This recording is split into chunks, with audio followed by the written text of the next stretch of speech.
And with that, we are live. Once again, guys, welcome to another Monday night for our stay-at-home open mic presented by the Barbed Wire Open Mic Series. My name is Richie Marufo, and I'll be your host tonight. As usual, I am coming to you from El Paso, Texas. That is where we are based out of. But because of the beautiful nature of technology and the internet, see, there are some positive things to it, right? Because of that, we've been able to connect with people from all over the world, and that's what we're going to do tonight.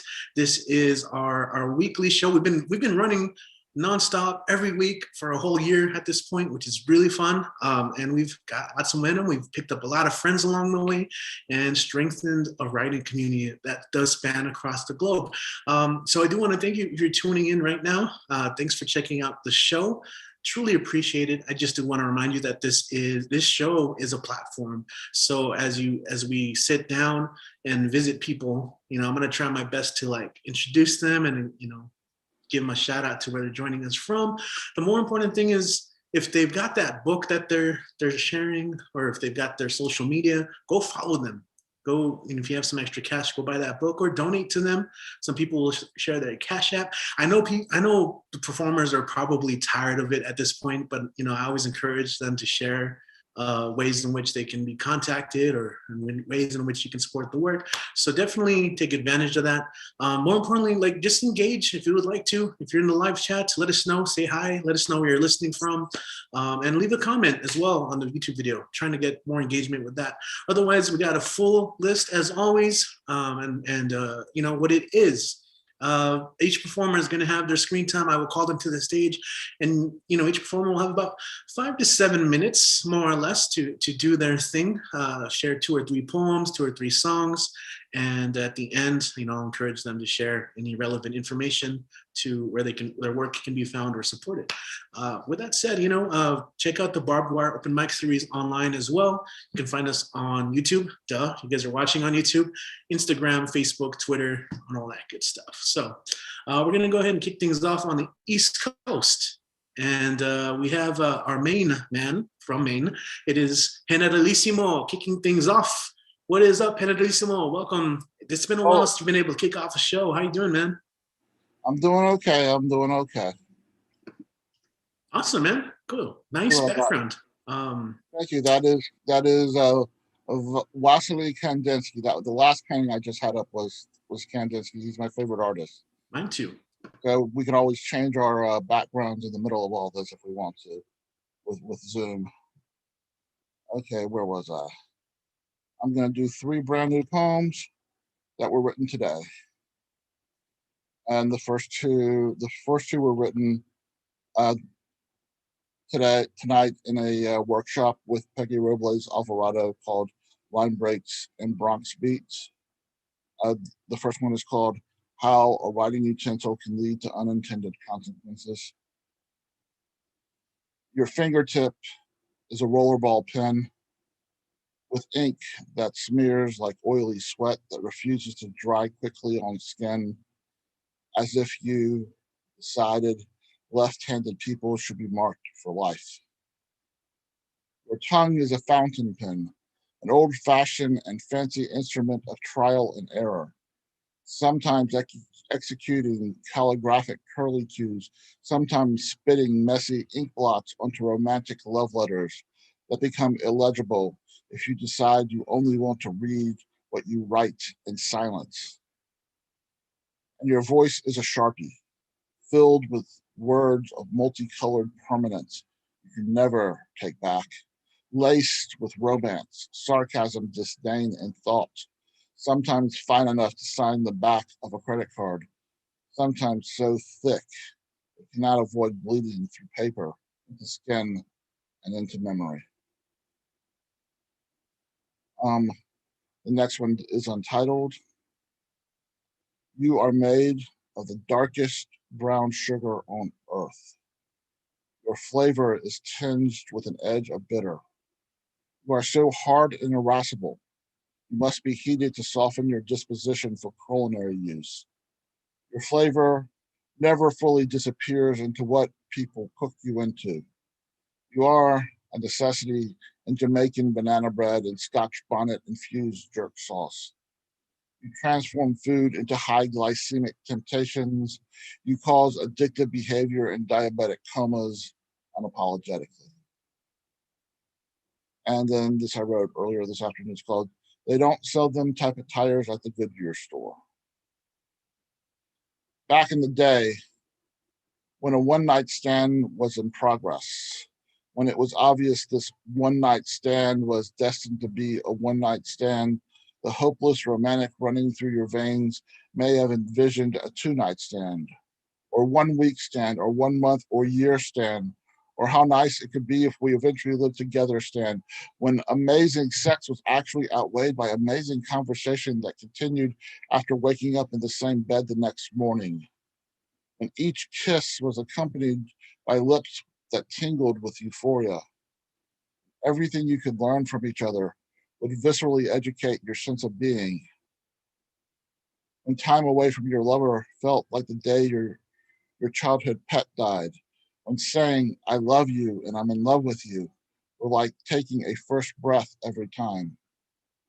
When you knew this feeling could never end, even after it slowly but surely started to wither into a non-regenerative fashion, when hurt and disappointment replaced wonder and trust, when the sex felt like something to fill emptiness as a result of a slow yet inevitable leak, then you suddenly started hearing a constant hissing from the rear passenger side tire that refused to fully run out of air till the tire started rolling on its rims one day and it damaged the alignment beyond repair.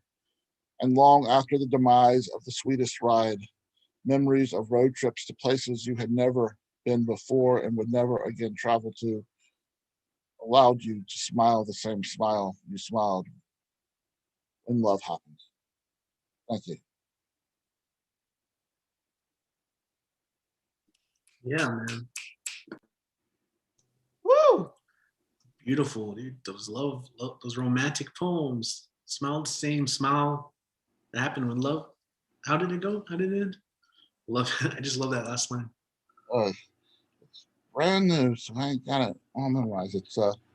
It allowed you to smile the same smile you smiled when love happened. Smiled when love. Yeah, there you go. That's it, man. Behind that Sonny Kandinsky. I love it. I love it. Thank you. Appreciate you, man. It's been a while since you. I think you started off the show so early, so it's great having you. Did you have anything that you'd like to announce or Oh, I share? might. Yeah. Oh, yes. Actually, I would like to announce it, and I'll put everything into the thing first. On the 22nd, which is next Tuesday at 8 p.m. Eastern, I will be doing a Zoom feature at Port Veritas in Portland, Maine, um, which is my hometown reading. Then on July 24th, the Saturday afternoon at 3 p.m.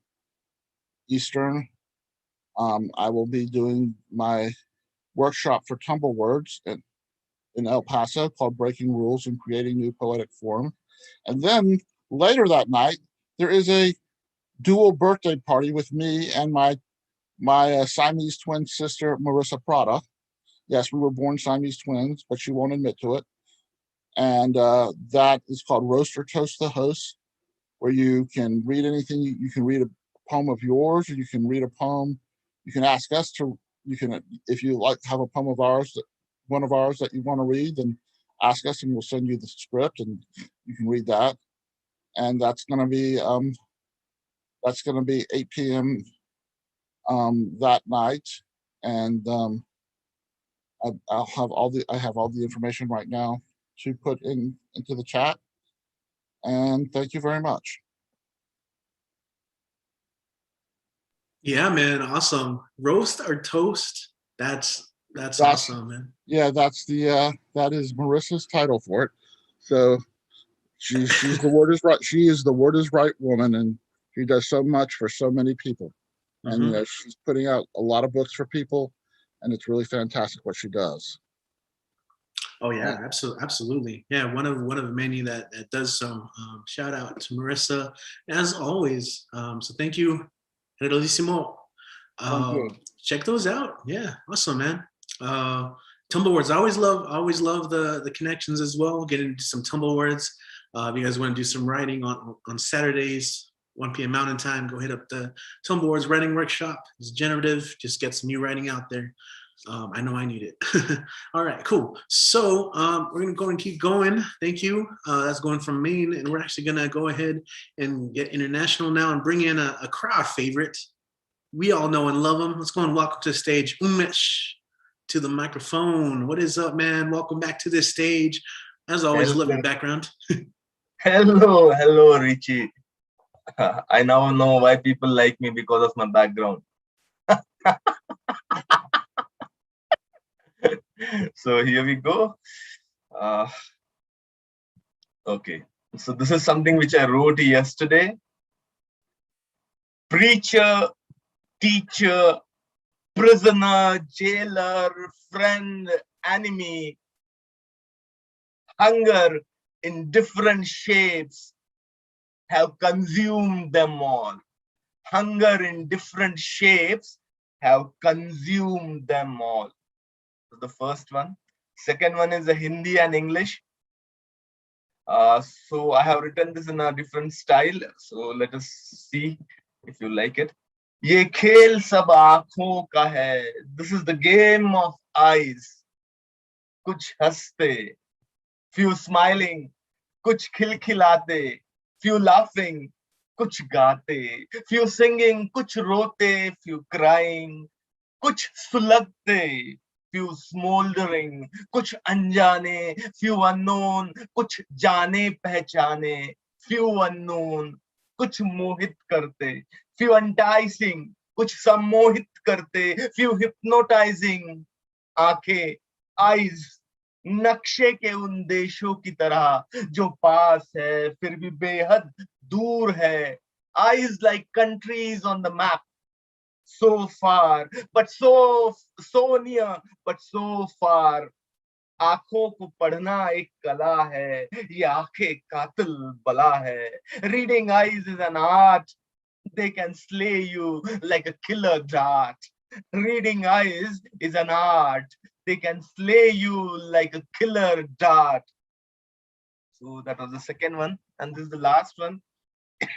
I keep on going to treks, and I end up writing poems about the mountains. So this is one of them. Climbing the mountains, running with the rivers, looking at the valley, at the reflection of my soul. Nothing to lose, nothing to gain. Running clouds, hiding sun, thundering lightning, rainbow shining. Splashing colors, coloring life, living the screen, kicking away the machine. I am back where I should be, in the lap of the nature. No judge, no prayer, no pressure. Is it real? The joy is so rare, away from the fears, changing gears, call of the green, new day and a brand new scene. New day and a brand new scene. Thank you. Thanks a lot. Awesome, man. Yes, you had like the moving background. And you were like walking us along the beach and into the jungle there. It was cool experience, man. So tell us about your stuff online and how we can connect with you on that. Excellent. So you can connect me, Unmesh Mohitkar, on Instagram and Facebook. I have got a book, Light Shadow Life, The Missing Verse of the Soul, on Amazon. Then I've got an open mic every Saturday at 8 p.m. India time. That is 10:30 EST US time.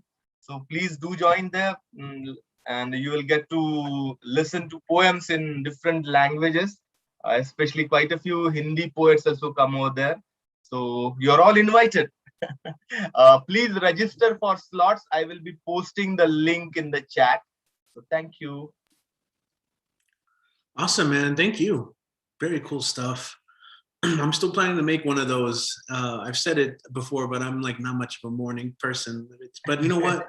Breakfast and poetry sounds nice, especially if it's like multilingual. Love to see that and experience that. Maybe just join, like just tune in and watch first. But thank you guys. Yeah, thank you, Umesh. All the links there. I'm gonna try my best to transfer those links into the YouTube stream. So, and if I don't do that, just go hit them up online. Everyone's sharing their stuff. Thank you. All right, so we're like I said, we're bouncing around. We're like traveling all around in our open mic and private jet, I guess. I don't know. But we're gonna go ahead and land in New York City, where we have another regular who I just saw performed in person. Oh, so exciting to see. We have Deadpan Lizzie in the house. Welcome back to the show, Deadpan Lizzie. What is up? Welcome back. Hey, always good to be here on Monday nights. And yes, I was very humble and lucky to be able to perform live in New York City this weekend with some beautiful artists. And I can't wait for more this summer. Definitely. It's definitely going to keep happening. I'm going to read one poem tonight. It's called Layered Lady for Flag Day.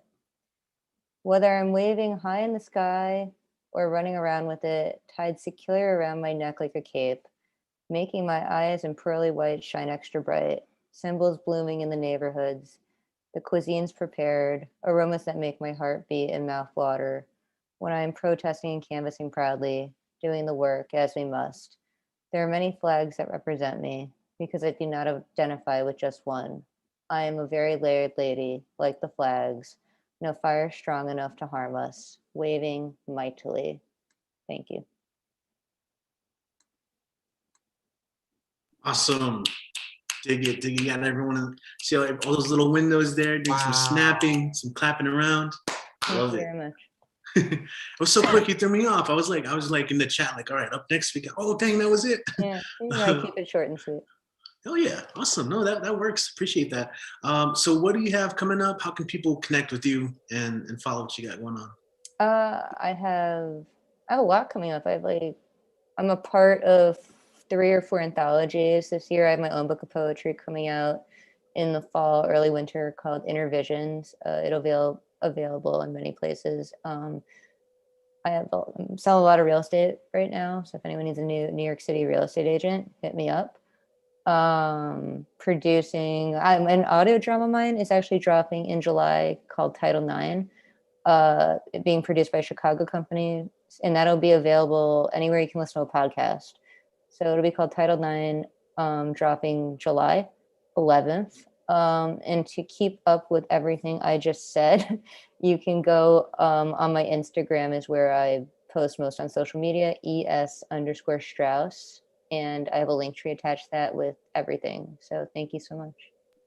No, thank you. Awesome. Congrats on all those things. It's always amazing to see the output that everyone's kind of getting out there. And it's people we've been connecting with this whole past year. So it just, I think, like I said maybe before the show, we're just like celebrating each other, which is as what's up, Yeah, like all the badassery that we see. It's one of my favorite words to use, the badassery.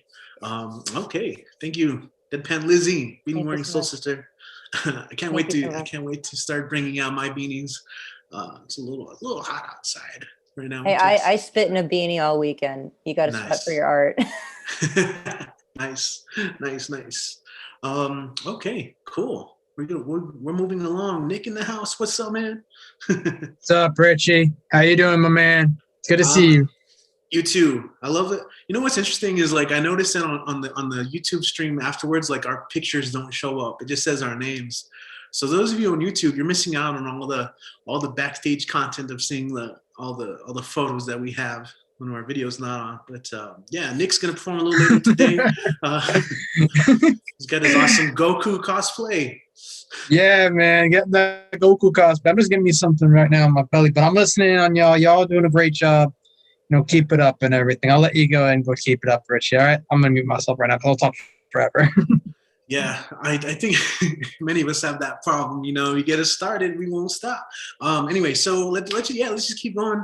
Next up, we have we're gonna we've stuck around East Coast. We traveled to India. We're gonna go to Denver.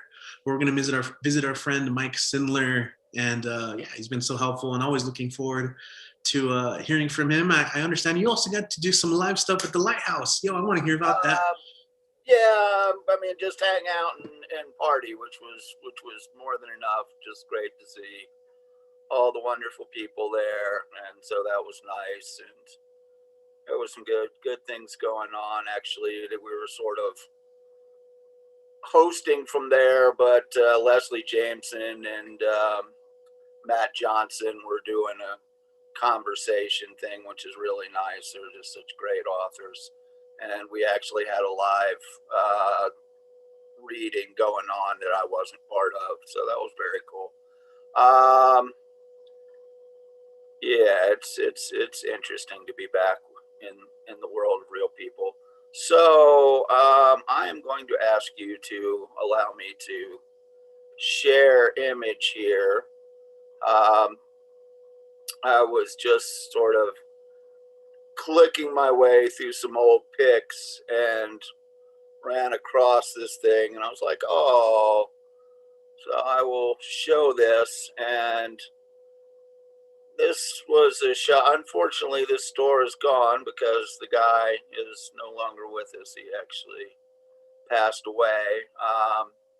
But this is a poem about this place and about that dog that I wrote a few years back, and it's called Queen Bitch in the Shop of Dreams. A dog that fat just has to be loved, wobbling on its puny legs, splayed to contain its bulk. It wanders up and down the center aisle, grunting and snorting and growling when a human approaches. It recognizes itself as ruler of its domain and makes that plain to all that enter. Glancing from the back between its legs, below its tail, I deduce it's a female. Queen of the store, it's human on a stool, the only one that she adores. All the others are interlopers, disturbing sleep or precious gnaw and drool time sessions, intruding on the intimacy of belly scratches demanded and received from the bemused human slave that relieves an itch or lightly tickles, making the queen bitch roll and wiggle on her blanket bedding. Her stump of a tail can only twitch as she displays acceptance of the gift her human smiling dispenses. Stubby legs akimbo, she rolls side to side on her back, stopping to lift her head and look threateningly at any strays. The humans thumbing through displays and shelves and drawers of what could be called junk, but within these doors are treasures to be sold, occasionally to wandering, intrepid souls like me with nothing better to do. I'm losing my place here. But peruse others' cast-offs under the watchful eyes of the old man on his stool, ready to relieve a fool of cash for a well-worn piece of furniture or kitchen gear, a yellowed book or figurine that once on some table or in some nook took pride of place. Now, scratched and chipped inside a case with price tag peeling off, it looks blindly out, asking for pity. A new home, it pleads, I cost but pennies and will be faithful. I'm cheery, sweet, and graceful, but is in fact dusty, sad, and dreary. The queen bitch snores and wakes and shakes her footstool-like frame, looks warily at me again. Don't get too close, she gets kind of snappy, the stool steward warns. Don't we all? I opine, and we both crack half a grin apiece. The queen ignores the insult and the understanding. She gnaws on a toy, a rubber bone that may once have squeaked but now is mute. Her pudgy forelocks pin her conquest down as new tooth marks join 1,000 others. As I flip through old record covers with one eye on her floor show until I've seen enough, then it's time to go back out onto the street. Leaving the duo behind, I retreat. This is an old thing, so I'm actually skipping ahead. Sorry, the memory still fresh of the pooch, the queen, gives me something to reflect on as the rush hour traffic moves down Colfax towards homes overstuffed with treasures that will turn to junk, with a little luck, might end up in the queen bitch's store to wait for another home, then be transported, transposed into treasures once again, sold for spare change by the man who rests upon his seat inside the store. The queen bitch rules. The sign declares secondhand, but it's really quite a wonderland of memory and expectation and serendipity and transformation. Somehow it seems a time machine turning past now lost to future dreams. But to the queen, it's just a home, and she wishes only to be left alone.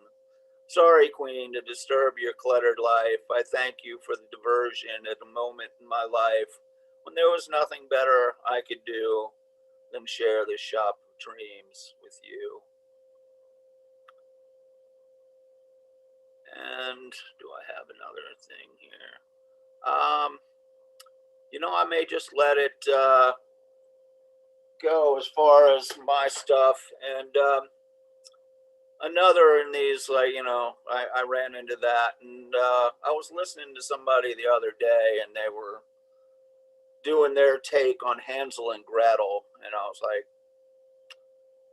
my favorite Hansel and Gretel story.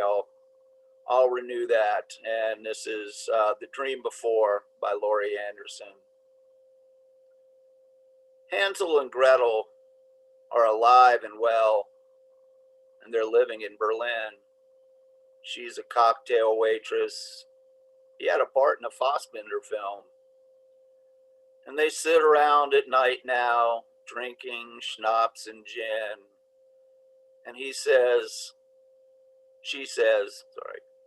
Hansel, you're really bringing me down. And he says, Gretel, you can really be a bitch.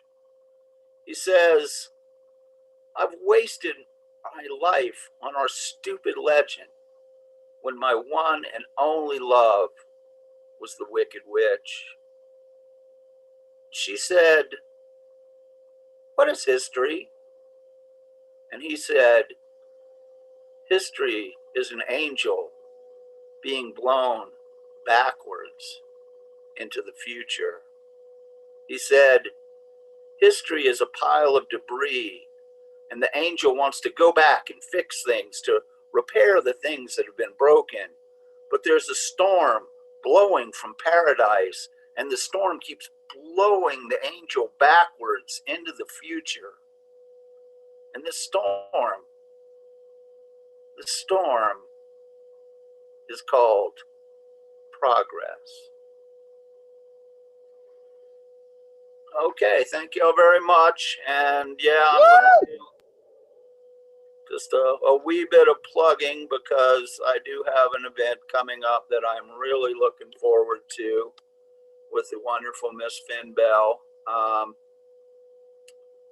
That is coming up this week on the 17th. I will be the feature at Fincabulary, and it's going to be a really interesting night because the theme of the night is odes to your favorite poet. So it'll be all kinds of great poets doing stuff about their favorite poets. So how cool is that? And you get me too, for whatever that's worth. And as always, LitFest may be over, but there's always exciting things happening at lighthousewriters.org. They just launched a new session with a bunch of 4-week classes. So go check them out. Thanks. All right, man. Thank you. Michael Sindler, awesome dude. You just come ready. You're like, all right, I'm just going to get down to business, get it all out of the way. Lighthousewriters.org, go check that out. And check out Fincabulary on Thursday. That sounds like a fun one. All right, awesome, man. Oh, you know what? I'm going to post that on YouTube right now, even though I'm hosting part of the double wearing many hats, except today I'm wearing no hats because I usually have some sort of cap on. But too many. All right, I'm gonna have to adjust. Anyway, guys, once again, welcome to Stay at Home Open Mic. It is Monday, June 14th. We got more peeps up. In fact, we're gonna go ahead and welcome another debut. And I say debut because I mean here at this mic, because I'm sure a lot of people already recognize this performer with an awesome stage name. Let's go and welcome from Tennessee, Sky's the Limit. Thank you for welcoming me. It's great to be here today. So, okay, so I'm gonna read a few of my poems. Lived my life like the change in a mason jar, looking at all the funny money and the women with glossy paint who had future perspectives, looking through the reflective prism that has become my home. This imprisoned prism my body would protect me with and later infect me with, citing the disrespect of everyone who looked my way, only to use that same stare to reject me with. I barely changed hands enough to know what to do. Social spending is great, but I'm never on the queue. Not current enough to be currency, not important enough for them to use me. My edges aren't rough, so I'm not real or considered, but they like the pristine, for at least nickels, glitter. Still chained to these windows, I'm too poor to shop, so my cage sits atop, yet beyond line of sight, and even the lowest don't envy my plight. I could have saved lives, I could have bought food like the rest, but I'm only 40 pennies, cheap, but too much at best. And after 32 years, you'd think 40 pence that's barely been lent wouldn't look so damn spent. That's the first one. And the second one is a two-part. May I wipe the love from your lips with my tongue, casually swiping right, taking your inhibitions. Would you use my mouth as your personal serviette so it could sip every facet, every fold of your skin, drinking you in like a personal sin, sinking down your shirt like a portion of gin? A nice touch to my passions that you'd easily swallow, this time no more platters, yes, lest my thirst would seem hollow. A thirst like a hunger, you're ending my drought. I'm finding it hard to look without craving. Saving you was a lust even blood could respect, as the appetite's quenched from my bite on your neck. Modern hickeys have nothing on a vampire's kiss, but no other hemoglobin ever tasted like this. It's the first part. Apologies were never meant to be rewritten. Emotions re-wasted, intentions refuted. With a vampiric peck I took of a soul, and I needed to listen, but my ears resigned, and the usual apology sat in my mind. But instead, my very same sorry hit differently this time. For my canine sank so hard into your skin that I could taste every one of the color of my sins. My sins, though I took in the smell, touch, and glimmer of you. I didn't know myself well enough when I bit you. You were not my family, but your blood made me taste mine. All this running and I no longer could escape mine. I ran from my son and I staved off looming shadows, only to come back to who I refused to know. What a curse that I refused to acknowledge self-thirst, such a curse that the moon always brought out my worst. And as you turn to my bloodline, I am feeling the utmost of rue as I write an apology to who I was when I met you. And so this is the last one. I don't think anybody's ever heard me read this. I could be wrong. I hoped my heart would survive that drop from 10,000 feet plus whatever ground above sea level without landing gear or parachute. It bled and bent past her, descended faster and faster. Felt too much scenery to speak of, yet no time to think or blink or drink it all away. Past where my hopes for romance met the gravity of reality. All before it hit that ground from 60 to 0, the impact severing my veins as the pain beat through its remains. My air traffic control called in vain to my chest, but by the second cry, I was back in the sky with my eyes on the next. If only I could see where love starts cannot be someone other than me. When did it become normal to kamikaze our hearts? When did it feel easier to pick it from their hands as in an unclean, stitched, bewitched, fragile state and nosedive that bitch back into our chest than to love ourselves? Even more, where did this begin? Where the tales of happily ever after end, caught between sellers of plain propellers with a 4-letter legacy that sat dusty on our shelves? With the last love letter written to somebody else. I've meticulously dotted my I's with the blood of my soul and crossed the T's with a death wish to the only fish in the sea that mattered, me. Our society pushes romantic toxicity, and for publicity's sake, they omit the double and triple take, leaving us vying and dying for the ones we lust after, hoping there's still a little piece of us after. We say those 3 words. Those words, 3 words that will live long after we're gone in a memory of looking glasses we never care after until we have no one left to fare after but ourselves. But you see, my story does have a happily ever after because I rerouted my heart to its start.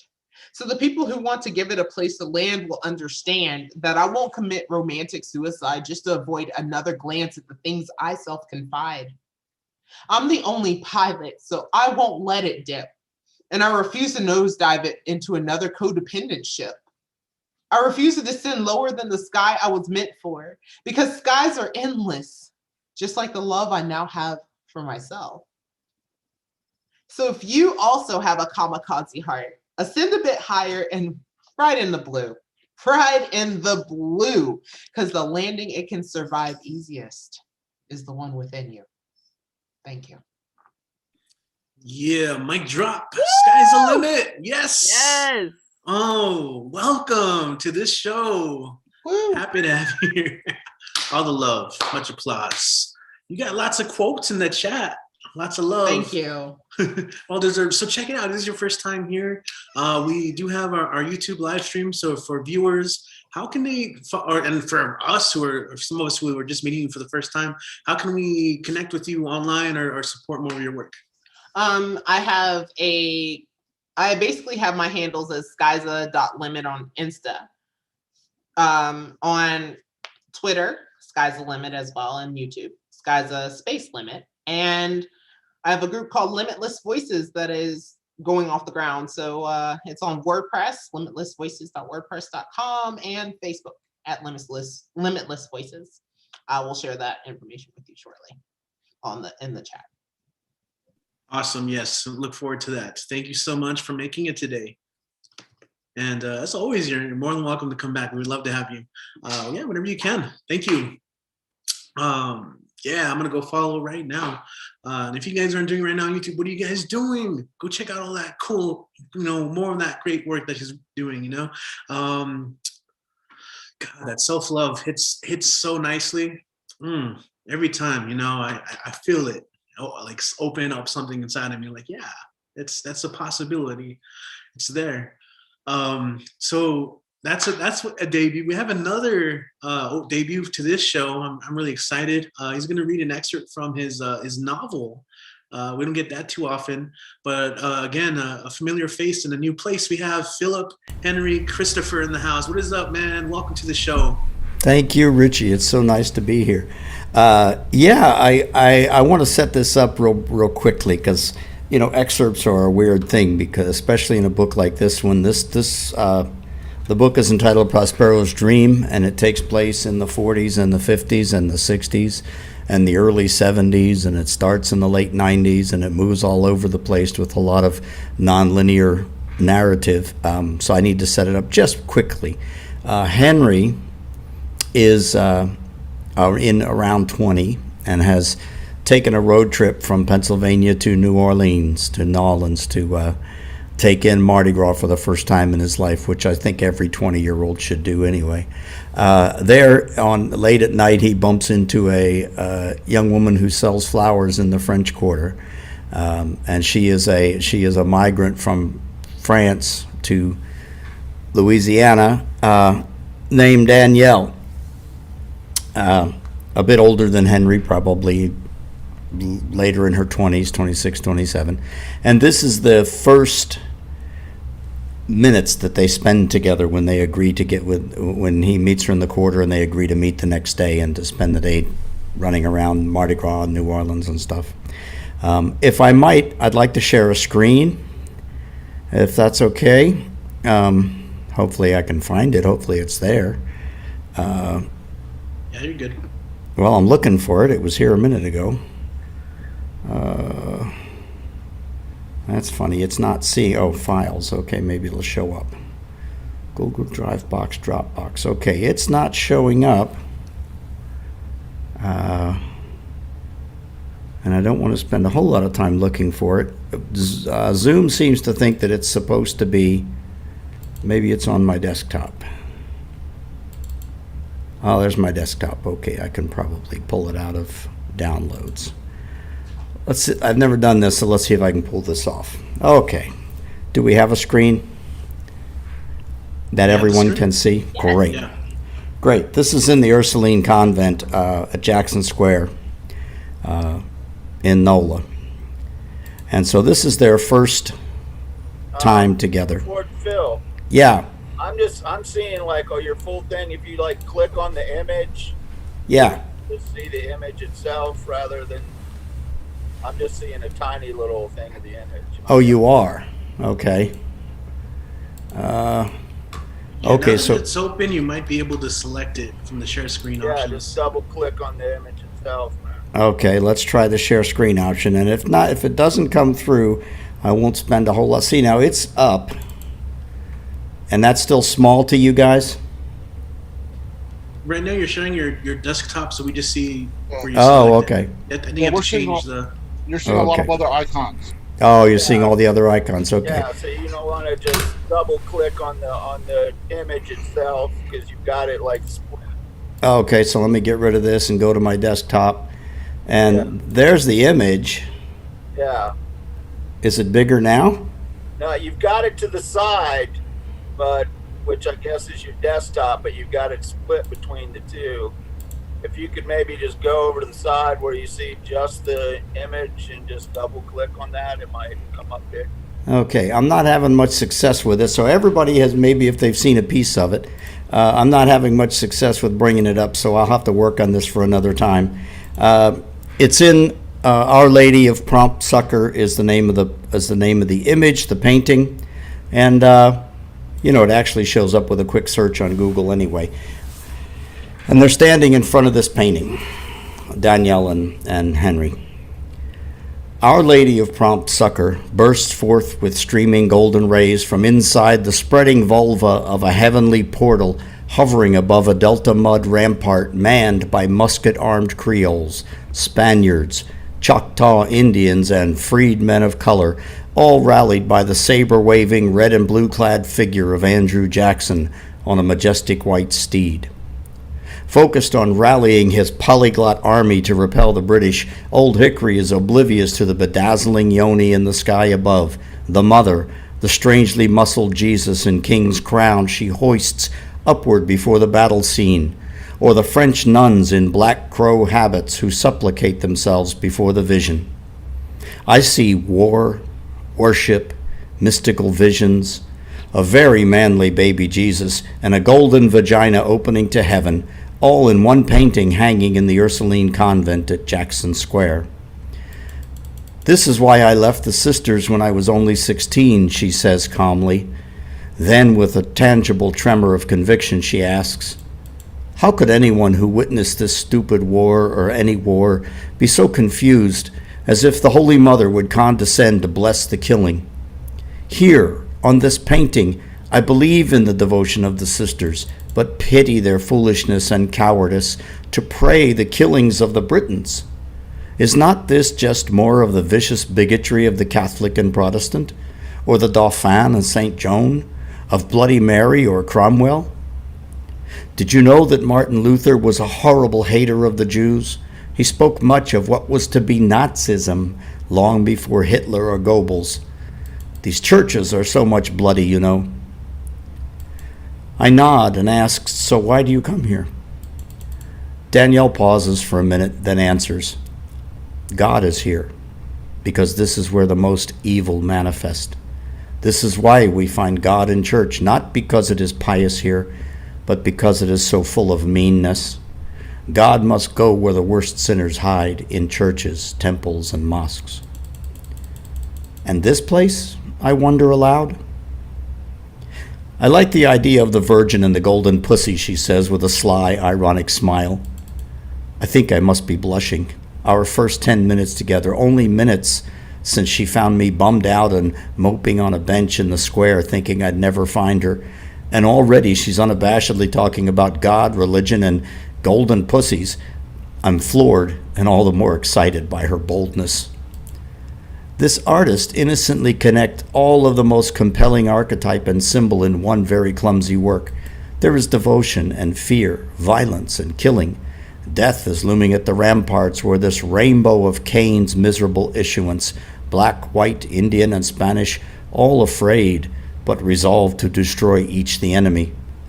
The wonderful image of the Holy Mother floating in the sky above, a hallucination. And look at the baby Jesus. He has muscles like a man. He is so distorted by the artist's mind, he looks more like a powerful dwarf than a child. I think maybe this painter was moved by a primal fear at the thought of the battle, so his subconscious sculpted not a gentle baby, but a freakish man-babe of powerful frame, like baby Heracles who could slay beasts with his bare hands when still in swaddling. Mostly I like the contradiction, or maybe the reconciliation of birth and death. In the image of the great holy pussy, out of comes this symbol of purity and life, the Virgin and the Savior. How beautifully conflicted was the psyche of this painter, and in the end, it is the power of a shimmering heavenly pussy is divine, is beyond all this fear and hatred. I think this is a wonderful and dreadful painting. It is in a strange way inspired. I flash back to 3 years before at the Philadelphia Museum of Art to sad and sexy Maria, my first college lover. She drew nude sketches of me in our delicious dorm room and introduced me to a luscious sexuality with no boundaries. She also introduced me to Dadists, Futurists, and Surrealists on a trip to the museum. Danielle has the same sensibilities, but with more power, more passion. I look into her dangerous ebony eyes and wonder what magic awaits me on this Lundi Gras. Press back a moment of panic left from the time in adolescence when a boy is sure he'll never get laid, sure no girl will ever part her legs for him. The panic tells me she is way too much for me. Maybe this isn't going where my libidinous mind wanted. Hoping I don't sound like an idiot, I offer from my latest read. Maybe it's really all the product of some consciousness, the same subtle awareness like Buddhist realization. How intimately linked birth and death are, like the artist's subconscious knows this and directs his hand. You know what I mean? Very Jungian, she says. Or maybe he just had a lot of anxiety about getting his prick nipped off by a virginal cunt. You think? What?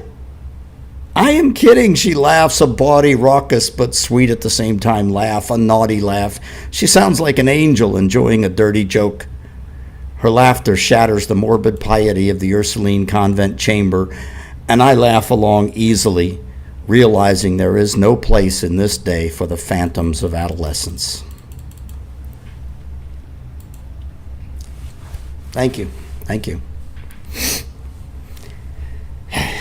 Oh, yeah. Usually what I'll do, I've learned, I'll cut and paste where people can find me if they wish. And I think I've started just putting all these links to Facebook and music stuff. And Philadelphia Phil's the music guy, and Philip Henry Christopher writes everything that he sings. And also, I'm going to make a little shameless pitch. I'm talking to a couple of publishers about the novel, about Prospero's Dream, but I'm looking, and that's kind of what my summer is now, is seeing this book into print this year or early next if I can.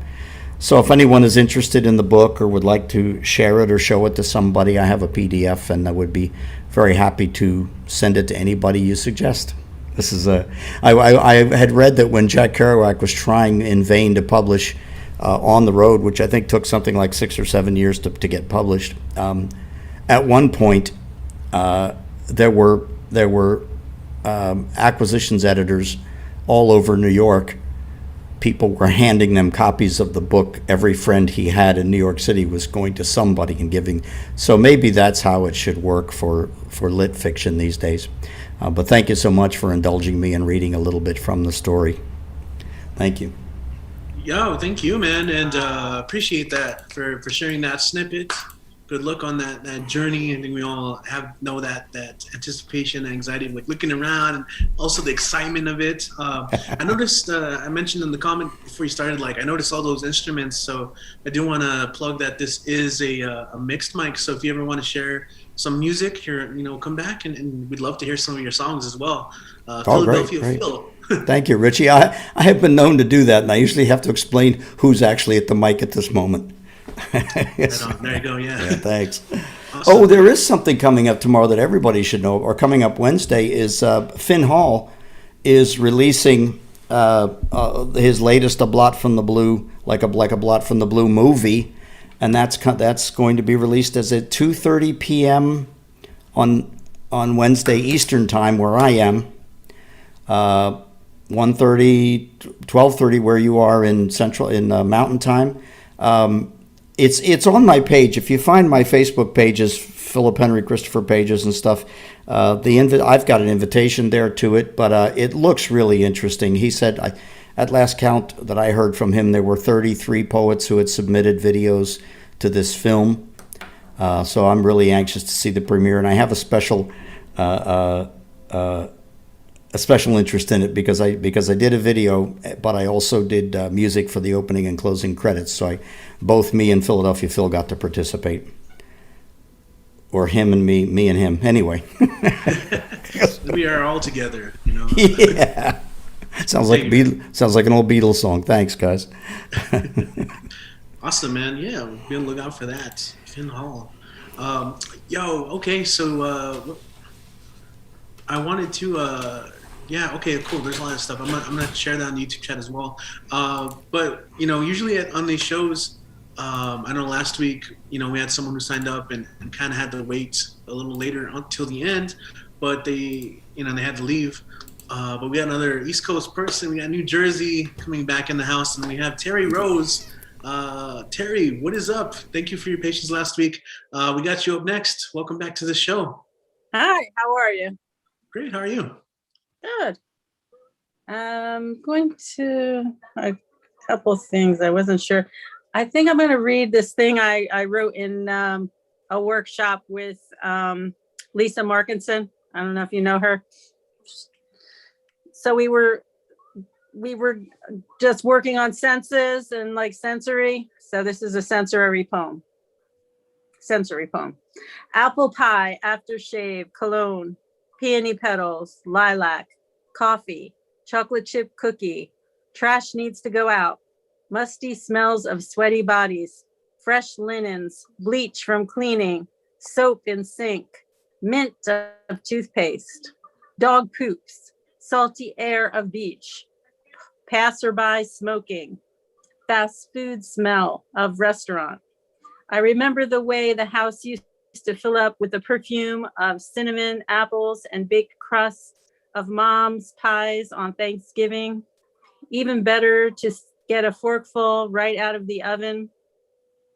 I remember my grandfather's Old Spice aftershave lotion he put on after the careful ritual of de-soaping and using a straight razor on his bristly beard to cleanly shave his face.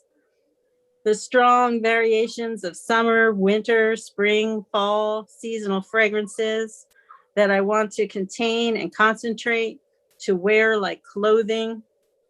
Peony petals, the elixir of the gods, lilac intoxicating me to pray for them to bloom and grieve when they skip a year. Coffeeaholic, my new addiction, becoming a snob about it, relishing the places where I can get my fix. Chocolate chip cookie melts in my mouth, coating my tongue with warm sweetness. The smell of day-old garbage. There is nothing pleasant or good about it, except for a sensual notification that it's time to go. A reminder to take it out. The musty odor of you gets to be too much after 2 days without a shower. Fresh linens surround my anxious body, comforting my soul, calming my nerves. The bleaching of everything to kill the invaders, whether it be vermin or microscopic, is an unpaid but welcome security guard. The soap in the sink, though scummy, can also be a welcome reminder of cleanliness being next to godliness. The minty smell of the peppermint in my garden reminds me of the welcome burning out of the germs in my mouth in the morning toothbrushing ritual. My dog poops. She is healthy and happy as long as she gets to poop. At the beach, my favorite place because it's where my soul gets to rest in the warm, salty air, moisturizing my being. When at the beach or a restaurant or a bar or a park or pretty much anywhere, there are people, a passerby will be smoking and it will trigger me. There is nothing more persistent than the odor of fast food permeating my hair, skin, clothes, nostrils. It is a horrendous, unwelcome stench which lingers on until said victim enters a shower and vigorously scrubs with an equally strong scent to abolish its presence. Flip side, is there anything more pleasing to the nostrils as some freshly cooked fries from McDonald's when hankering for some grease? Fast food frenzy. End poem. Awesome. I love it. End poem. Yes, Terry. Woo! Woo, woo, woo! Thank you. Right? All the sounds, all the sights, the smells, all those sensory experiences. I love it. It's a good writing strategy. Just go out somewhere in public, sit around, and just write everything down. Definitely pretty cool stuff. Terry Rose, do you have a place where people can connect with you if you'd like, or where they can see more of your writing content? I do on Instagram under iFunny's mom. I'll put it in the chat. Awesome. Yes. Awesome. I think I got you already on Instagram. Thank you. All right. Thank you. Cool. Terry. Yeah, and I felt bad last week we couldn't get you on, so always appreciate it. Also, you stuck around as long as you could. Yeah, we got Jersey tonight in the house. We got Terry, and a little later we got that 1-2 punch of Nick Jersey and Paul. So that's really cool. I love to see that representation. But right now we're gonna go to Washington D.C., where we have Mr. Foreman, the fireman, aka Ed Poetastic. What is up, man? It's Monday. Welcome back to the show. Thank you, always having me. How's my host that goes coast to coast that never boasts, that deserves a toast? Hey, Richie, how's it going? I'm great, man. I could definitely use that toast. Thank you. Appreciate it, man. Sure, no problem. I wish I have a glass. Well, fake glass. Cheers. Well, I got 5 jokes and 3 poems. What did Spider-Man call his lane? The Silk Road. Why was the pig fired? He was too sloppy. What did the cat said about his divorce? It was too hairy. What was Mr. Potato Head's code name? Secret Agent Spud. Why was the rabbit in a straitjacket? He was hopping mad. What did the man tell the dog who was eating a hot dog? We live in a dog-eat-dog world. Hope you enjoy those. Okay. Here's a poem. It's called Mini-Me. Oh, kid me, where do I begin? Oh, you'll see, the hustles aren't going to end. You don't need to worry. It's not a big deal. You'll soon taste glory, adapting an iron will. Am I still in school? Yes, I know it sucks. It doesn't make you cool. It gets you out of the funk. Am I smart, not slow? Don't listen to stupid them. Knowledge is an art. Keep on learning. Don't be dim. Do comic skits any better? Oh, you'll watch Marvel and DC on the screen. Watch them is a huge treasure. So many possibilities on one machine. Do I have a girlfriend? Oh, the women you'll meet. Pretty flowing trends. Oh, you remember the heat. Am I a game designer? No, I'm still a gamer. I'm a virtual admirer. I'm still an adventurous player. Do I have a degree? It's a long story. It was tough, I decree. Another shark in the quarry. How is mommy? She's great, safe, and fine. She's not plagued by tsunamis. She found a better guy. Are me and Reggie still friends? Yes, of course. We're friends to the bitter end. Best friends, but reinforced. Am I filthy rich? Money doesn't solve problems. It makes more ditches. More issues will blossom. Do I know where daddy is? You never needed him. You'll create your own kids. You'll be better than that phantom. Am I a poet king? Well, you do have fans. Love to hear you sing. You'll travel to everywhere, even Japan. Does life get better? Yeah. Please stay strong. Just be ready. No pressure. You'll go where you belong. I wonder what this screw up time. I hope it won't be a butterfly effect. Kid me. Please love the grind because it makes you feel sublime. Should I send it? Oh, what the heck. All right, and I got another one. This is called Unsaid Whispers. Was it you or me? The silence hurts. What happened to your glee? Your heart bursts. Set them free. Is it bad or worse? I asked, then you flee. You come first? Wait, what about we? I'm not spreading dirt. We're open like the sea. Was it really a curse? Please tell me about your misery. You matter, of course, my sweet bumblebee. Do you need a nurse? I'm looking, but I don't see. What can I do to quench your thirst? You're not thirsty? I disagree. Too bad time can't be reimbursed. We both feel very fatigued. To tell you the truth, I feel burnt. I'm at my lowest, you can believe. Come on, why are you so high alert? What? Your jumper didn't flee. Come on, this isn't a desert. Me? I'm not a hollow, shallow tree. If you want to, we can abort. It's all over. I half wholly agree. Hope your life drifts to a better course. I fabricated words, a great loss I didn't foresee. All right, I got another one. This is short and sweet. I hope you guys enjoy. This is called Cup of Tea.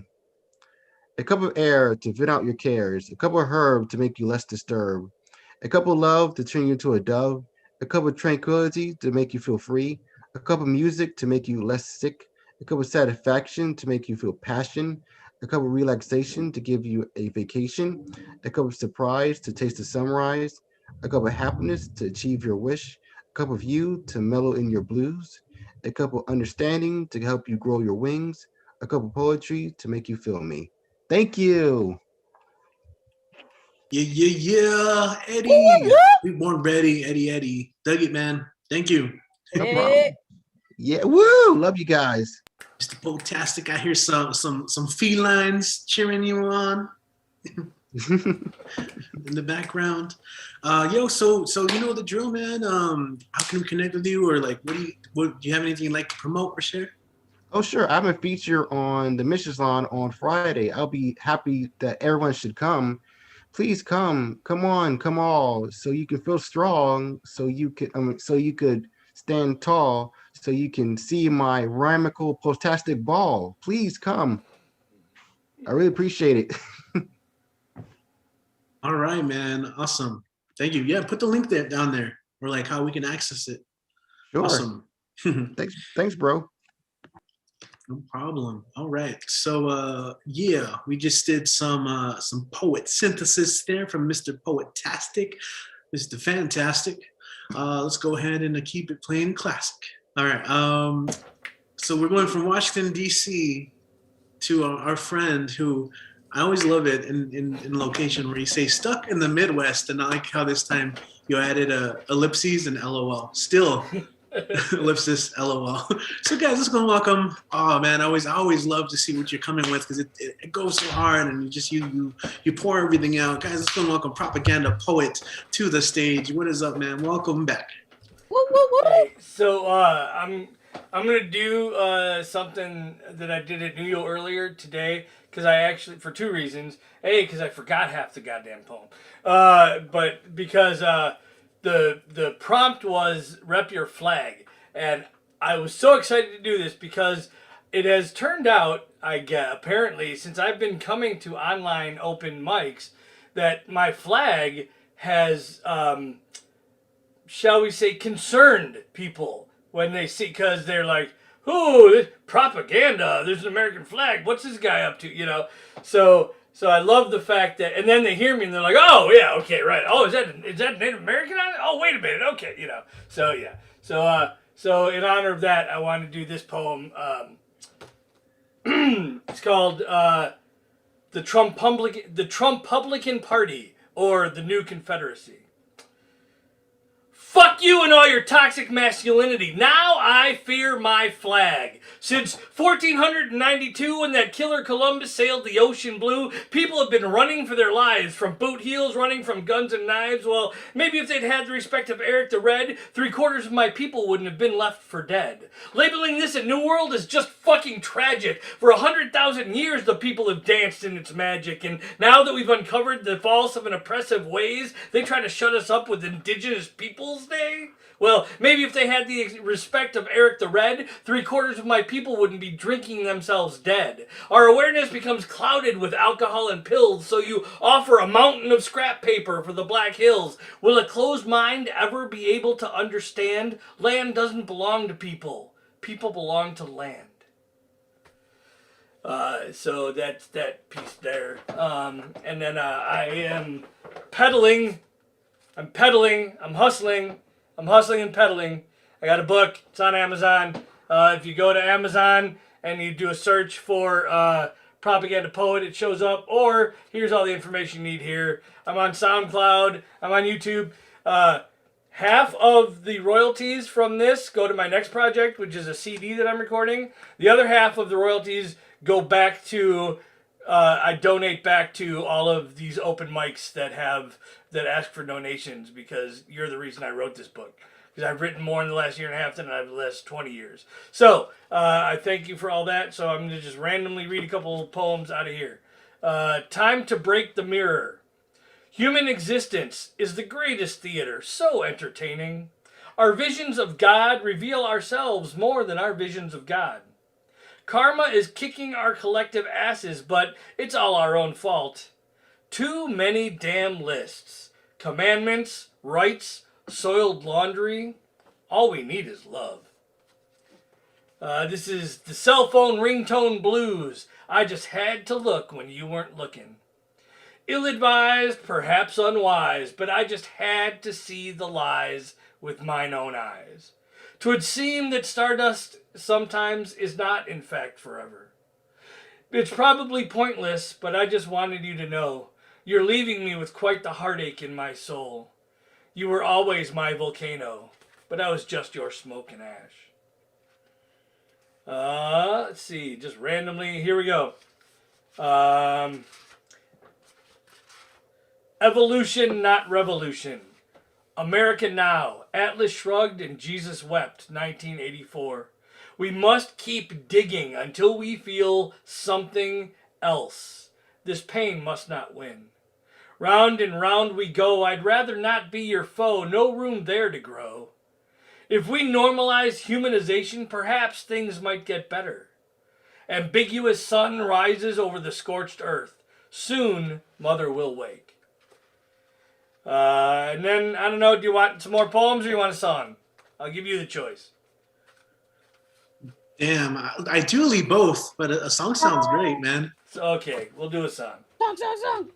I'm recording. I record on Thursday evening, so I got to practice for this week anyway. So, I got several invitations to Men Who Heal, so I'm going to check that out. So I'm going to write this here. I'm going to play this song because it's about being hurt.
I wear this crown of shit upon my liar's chest, full of broken dreams that I cannot repair. Beneath the sands of time,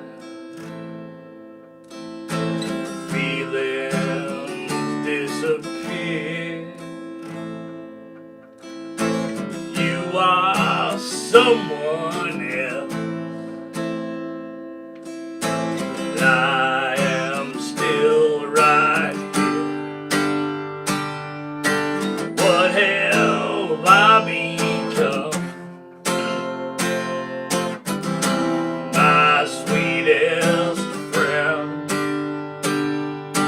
Everyone I know goes away in the end. You could have it all, my empire of dirt. I will let you drown. I will make you hurt. Without you,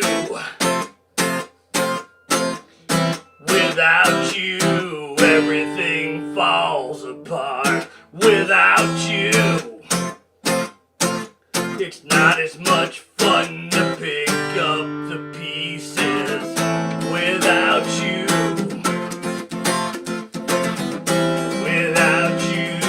everything falls apart. Without you, it's not as much fun to pick up the pieces. If I could start again,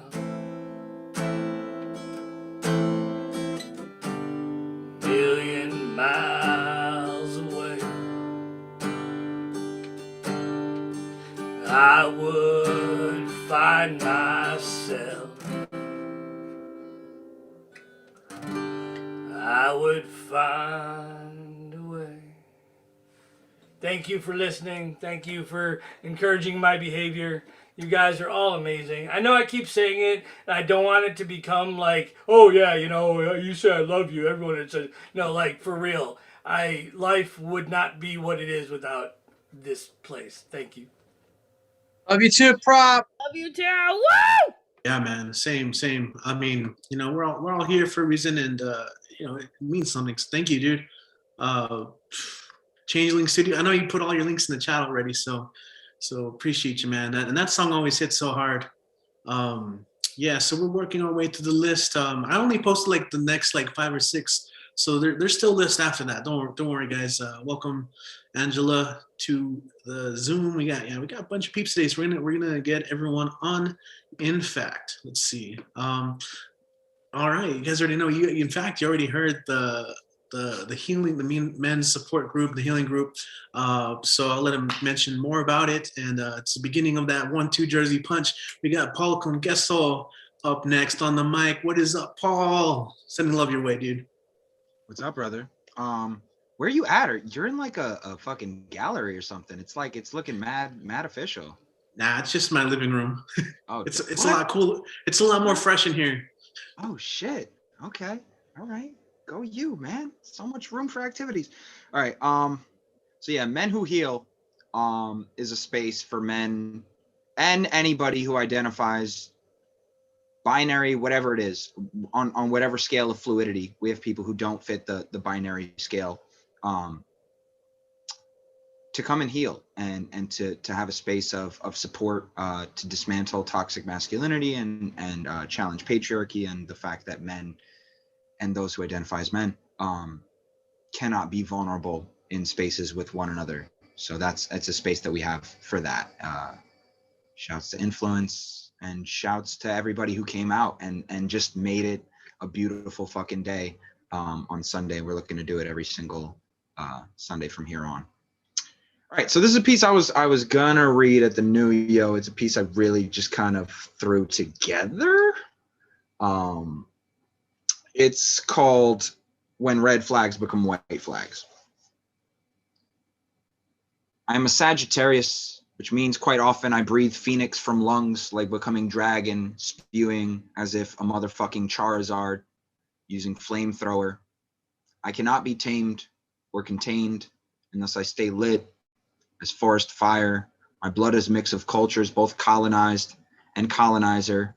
Boricua, Brazil, Portugal, Italia, but the worst of all is this colonization of the mind. So tonight I'm gonna rep my worst side when negative traits manifest into signs which wave bright red flags. Now these flags are not flame retardant. They start shit, ignite, and make ash of even the mightiest kingdom. See, fire is life. It provides, it cooks our meals, it purifies, but it can also be the shadow force of death, which can incinerate entire countries. Fire overwhelms, feeds off oxygen. These life consumers whip away in the wind. Surrender becomes a friend. My traumas have crafted me into a sanguine bouquet of beautifully crafted red bulbs, curated and pressed into bunches. Yet what if I'm the one to pluck them each off individually like rose petals? She loves me. She loves me not. Watch as red flags erupt like volcanoes, molten lava popping, hardening, terraforming new continents of hurt, like archipelago families wanting to know if I'm deserving of my own duplicity.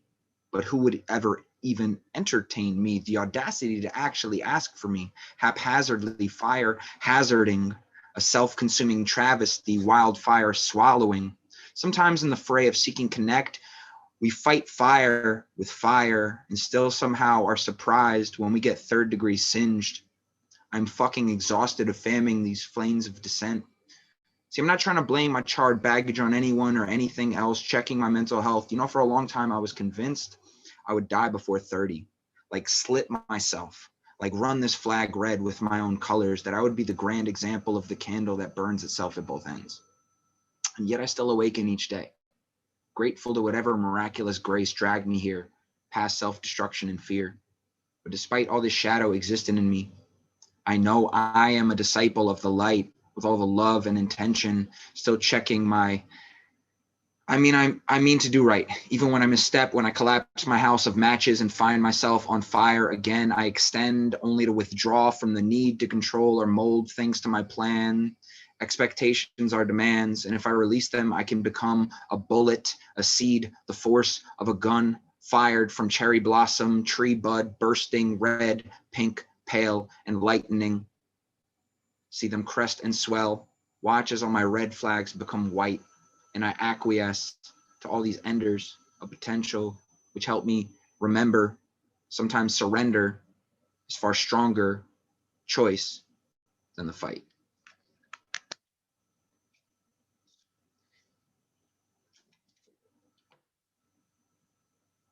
Awesome, man. Awesome. Yes. Damn it. Oh, that was fucking awesome. Damn it. Damn it. Damn it. Like I could have made that. Thank you. Amazing, The man. whole Amazing. cheese platter. A whole cheese The platter? whole cheese platter, the whole charcuterie.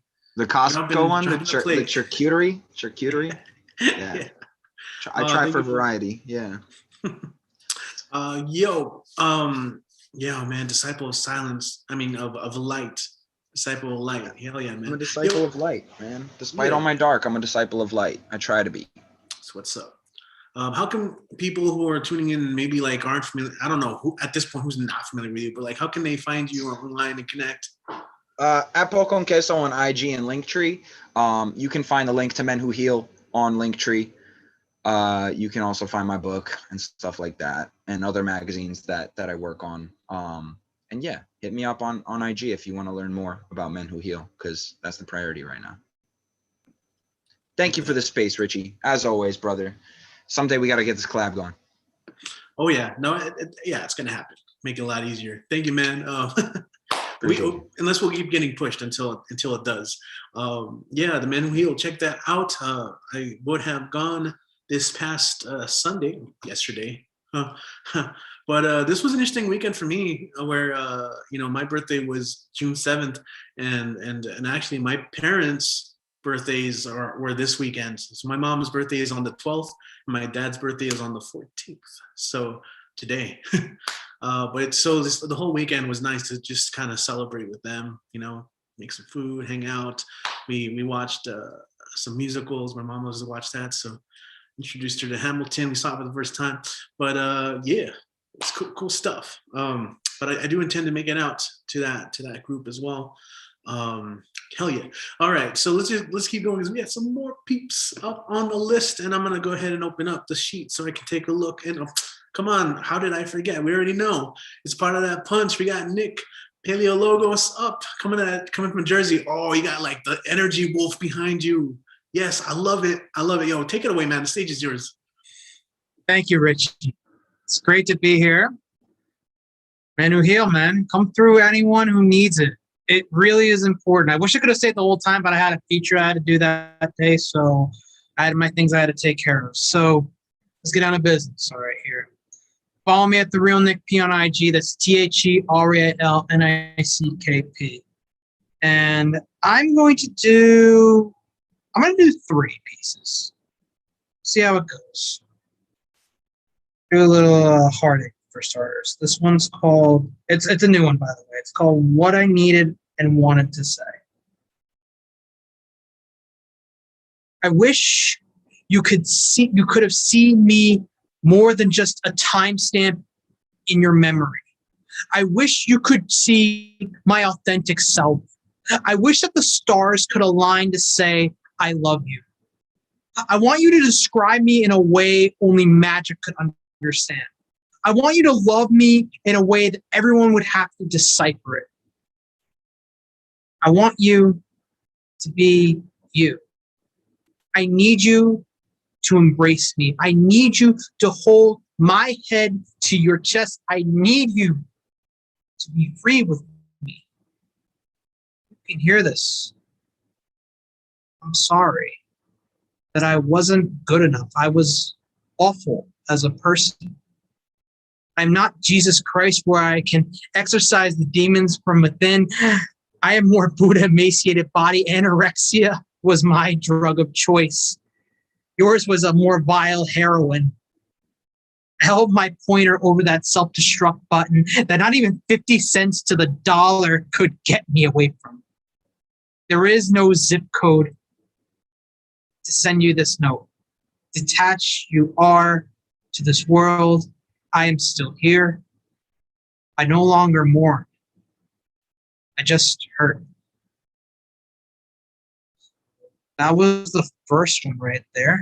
Where did that come from? What the heck? That was just pent up emotions from 8 years ago, just releasing right there. So here we go. Woo. And then also from 5 years ago too. So yeah, let's go. This one I wrote in Peggy Robus's workshop. This is also a new one too as well. This doesn't have a title, but I'll give it a tentative one. This is called Leashes. We cut the leash, unleash peace within our bodies, the souls, revelation, the other half of our humanity. Destruction comes calling for something to eat. Touching you, I catch moonlight. Feeling you, I embrace sunlight. Scrambling eggs to make bacon. Revelation beckons belligerently for a drink of water. 2 halves we are, ink and paper, finger to foam. If only, drop the facade. If only, we actually did cut the leashes. So that was the second one. And the third one I made literally as like this whole event was going on. This one's more of a lighter piece of mine because my pieces are normally very heavy and dark. So I was like, let's make something very light here. This one is called Stitches. For those who have self-harmed, who took a sharp object to skin, sharpening, shrapnel, sharp, shearing, skin, stripping, self-storing, a stowaway. How much more blood will we spill out to the ground? I wish there was a save point to go back to that first time. I would tell myself, stop it, and push away my Sephiroth to push clouds away to get to my ultimate Final Fantasy that doesn't need 16 installments. This isn't a game of spades where the ace and jokers cut our bodies up like scrap paper. This game provides hearts of love, diamonds of self-worth, clubs of luck to provide healthy coping mechanisms. Cuts heal and scars linger. I look at these scars each day all over my arms, my legs, my chest, and notice a new one each solemn stare. It's been a while since I saw harm, almost a year. It's hard to realize the object that hurts you is in your house and still feel it within grasp. I thought I could never stop. I would beg the shooting stars to bless me with the ability to stop. I was giving a needle and a thread. I felt each pain as I stuck that needle into my skin. When with each wound beginning to close, it wasn't easy to start the first one. It wasn't any harder to seal the wound. I would rather look at my stitches than my own self-harm.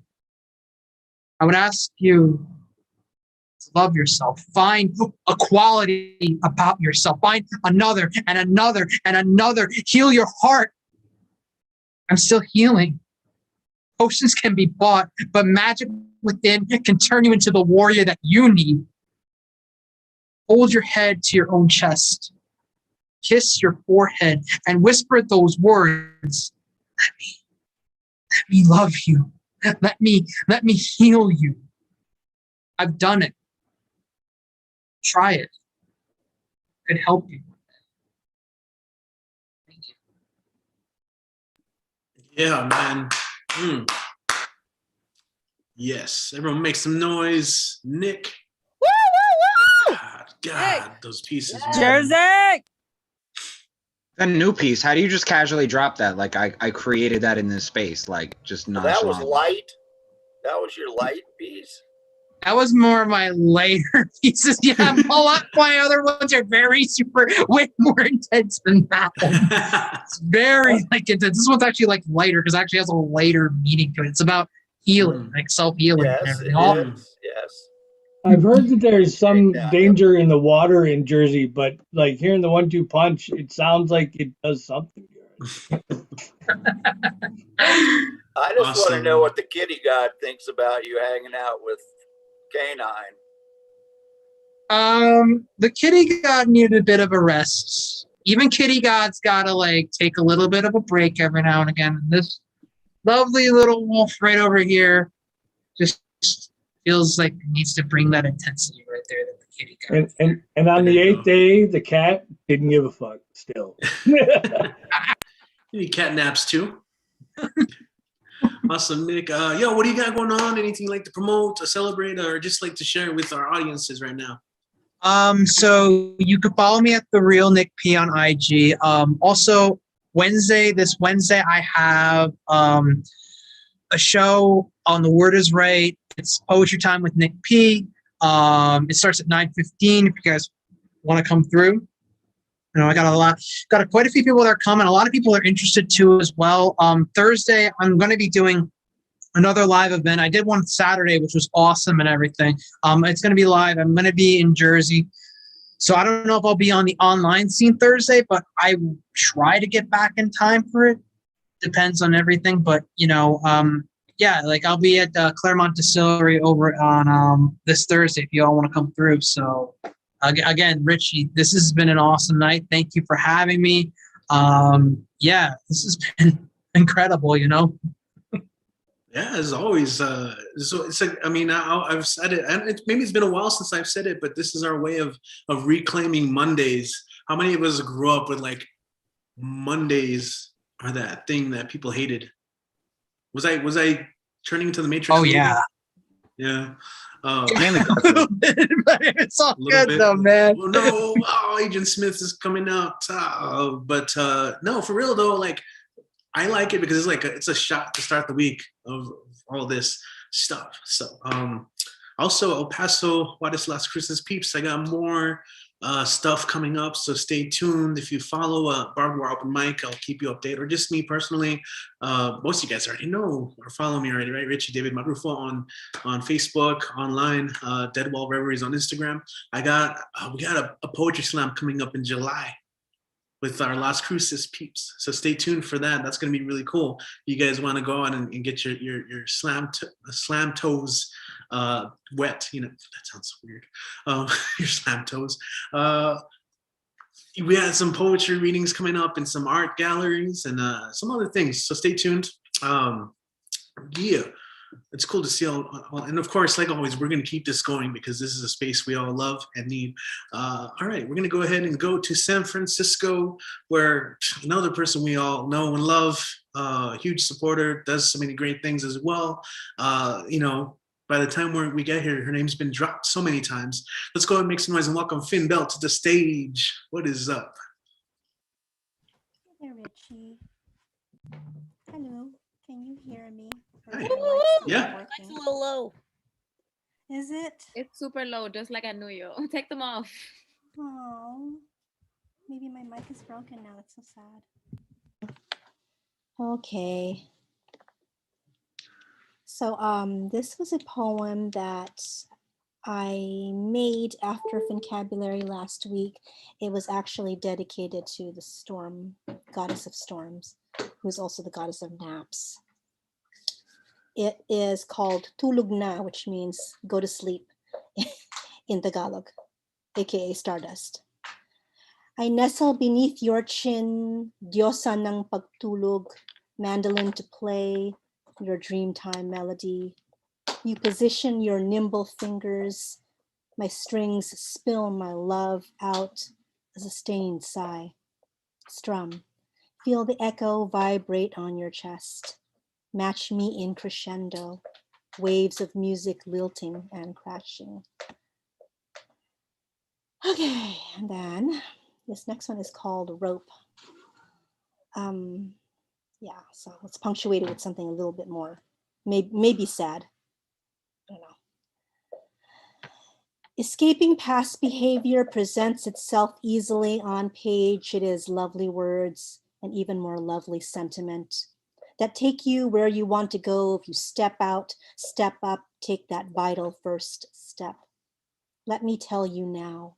It appears a simple enough thing to do until you move forward and feel the sensation of the length of guilt twined around your ankle and noosed at the base of your throat. Misguided responsibility immobilizes you. Loyalty and love assure you will remain tethered. You do not pause and think straight for just a split second. Excuse me. Try to loosen the knots and follow the loops backwards to the starting point, to untangle until the entire point, and get to the point where you first ask the important questions, why and for what? How does one being become entangled so completely, invest themselves in the heartbreak of giving all and having their heart break, their heart itself handed back, core hollowed out? How does one being begin to disengage, untie the bindings of rope at all its stressed points, when fear and loneliness might be all that exist one step beyond?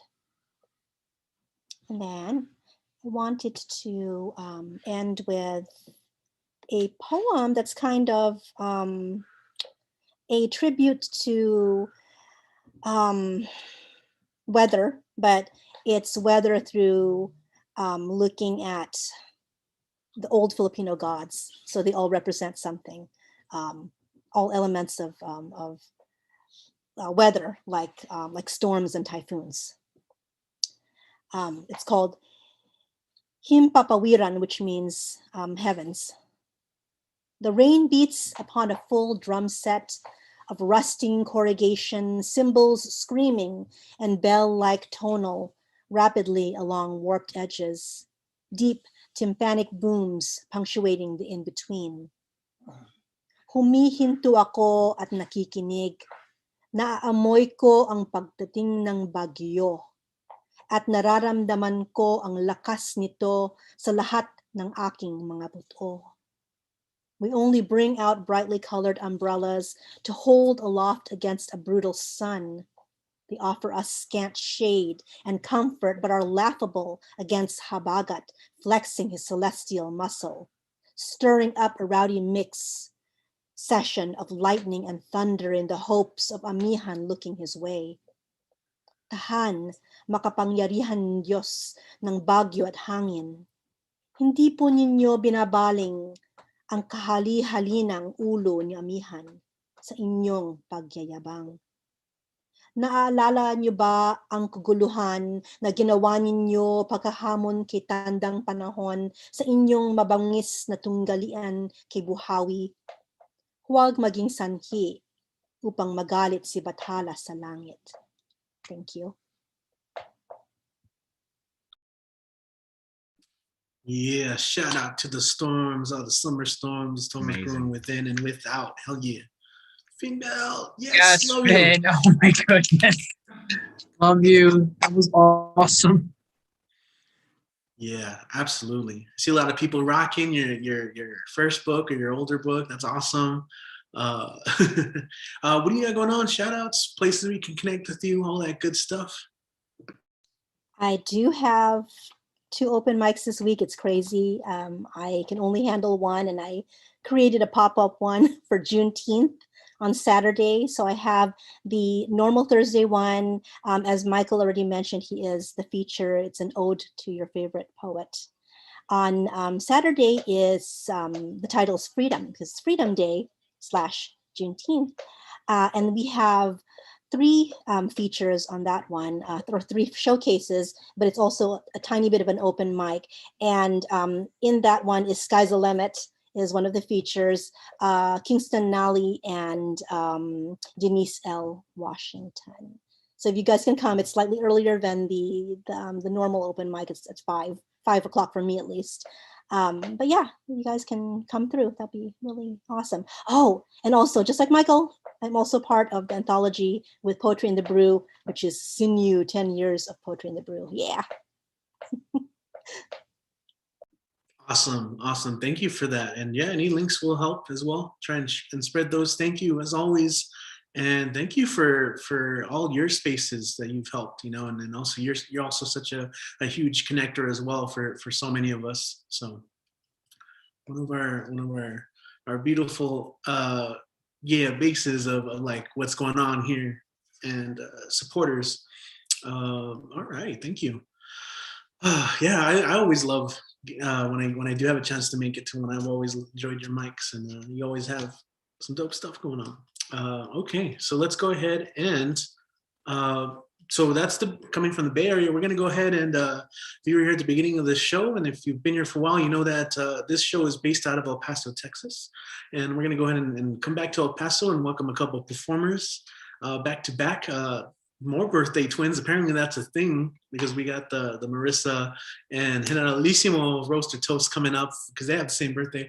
But let's go ahead and get Kit Wren up to the stage, Mr. Monday Night. Kit, what is up, man? How you doing today? I'm doing well. I'm rolling in it. How are y'all doing? You're probably doing well because this is yet another in an endless chain of fucking excellent barbed wire open mics. Isn't it cool how that just keeps happening? We have no control over it. Agreed. It's weird. But I'm going to try and keep that going. Trying is the only thing I can do with 2 of mine, one of them new, and then the cover piece. This one's really old. This one's so old, I wrote it when I still lived in Denton. It's the oldest thing that I still read. It's the Secret History of the Bloody Record.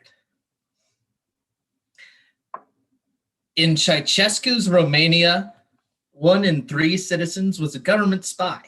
So if you lived in Cluj and you kept to yourself, didn't really talk to the neighbors much, the math was not on your side. Think of how many neighborly disputes turned with alacrity into state-sanctioned murder. Loud music at all hours. Loud Western music, you mean? Yes. Yes. Johann achieved peaceful silence in this way. And 2 days later, the young man picked through the empty apartment next door for something to sell on the black market. He doesn't see much of value, but he is taken with a record, possibly the same record that set this into motion. H to He and the Only One by Van der Graaf Generator. Oh, Johann's feeling a little bit smug and bulletproof, and he decides to give it a spin. A violent silence was imposed on Johann 2 weeks later. The Van der Graaf Generator record makes its way from Cluj to Unare to Bucharest, and eventually to Kyiv, Kharkiv, Odessa, as far as Krakow to the north and Sofia to the south, leaving nothing but military tribunals in its wake. Eastern European progressive rock fans were decimated. Struck down so completely, it was as though it was a harvest. The trail of the bloody record loses its connection to the Second World during the Panjshir offensives in the 80s. Perhaps it was being weaponized. Not much research had gone into the idea, at least not much recorded research. The Soviets wouldn't have been the first army to throw something crazy at the wall and worry about laboratory testing at a less urgent date. This all might seem fantastic, hard to believe, bordering on the impossible. But if you believe nothing else I tell you, I want you to believe this. You may remember the accounts of Osama bin Laden's lair, the accounts of the pornographic magazines and DVDs, the unreasonably large supplies of Nestle chocolate, the refusal of the man who declared unconditional cultural war on the West to pick a side between Coke and Pepsi. But you do not remember this, because you were not told this, because there is no explanation for what SEAL Team 6 found when they burst into a barricaded room and saw a terrorist mastermind sitting in a beanbag chair, wearing square headphones connected to a dusty turntable by a coiled wire, which would have resembled a telephone cord if there was such a thing in 2011. Rocking out, as it were, and spinning on that turntable was H to He and the Only One, the third studio album by British progressive rock band Van der Graaf Generator. What survives a war? We don't know. We don't get to pick. We're lucky if we even notice.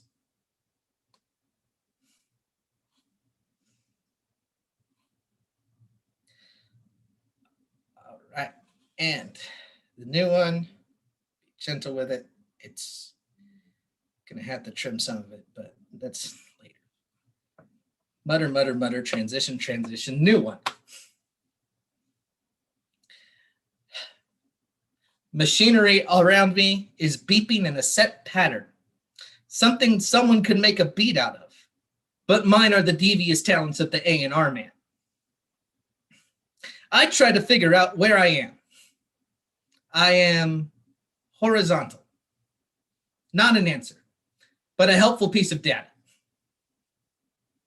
I am in a bed, and the bed adjusts, but I can't move my fingers adequately towards the buttons. Despite all of these signs of distress, I am comfortable. One could ascribe that to painkillers, but I don't have numbness either. It feels as though I am in the school play, waiting for the lights to go up.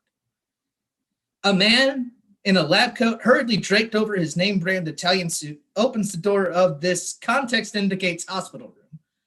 Dear boy, it's you, the famous writer. News to me.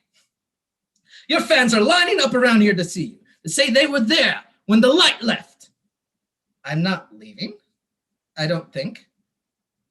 And did you say fans? I'm pretty sure you meant to say friends. I'm not going to turn down a compliment, but I'm still at the point where the two can't really be differentiated. The man opens the blinds to the room and looks back confused. Oh, I'd rethink that, dear boy, as a philosophy, but I'm not going to tell a master how to do his work. I am only here to make a request. What you are going through, what Shakespeare called the undiscovered country. This is a chance to know more about it, so we at the company want you to write it all down. Write down your sensations, your visions, anything that comes to mind as you do whatever it is one does with mortal coils in today's style. So it would appear that I am dying, and yet I am perfectly calm. I don't think I would be calm if I was on the verge of something so important. I've had too many panic attacks in bus terminals for that to be the case. Just then the beeps changed their patterns, growing more frantic, but there is no corresponding change in my physical feedback. I say to the strange man, I think this is a dream. I don't think I can actually help you in this project. The man barely looks up. It's nothing to do with me if this is a dream or not, dear boy. I'm just relaying the message and the methods. He slides a legal pad under my left hand, even though I'm right-handed, and delicately puts a feathered quill in my thumb and forefinger. On my better nights, this is when a 10-foot tall me steps in with the actual universal remote and changes the channel. But this does not appear to be one of my better nights. The roof blinks in and out, and the background noise of traffic suddenly stops and is replaced by the morning sports center. The egg tooth of the world is breaking this dream's shell. But I owe this dream self a possible way out, if not from death, then from sudden obligation. I scrawl on the legal pad, I don't think this man is a doctor, and then wake up and rejoin the world of bodies and consequences.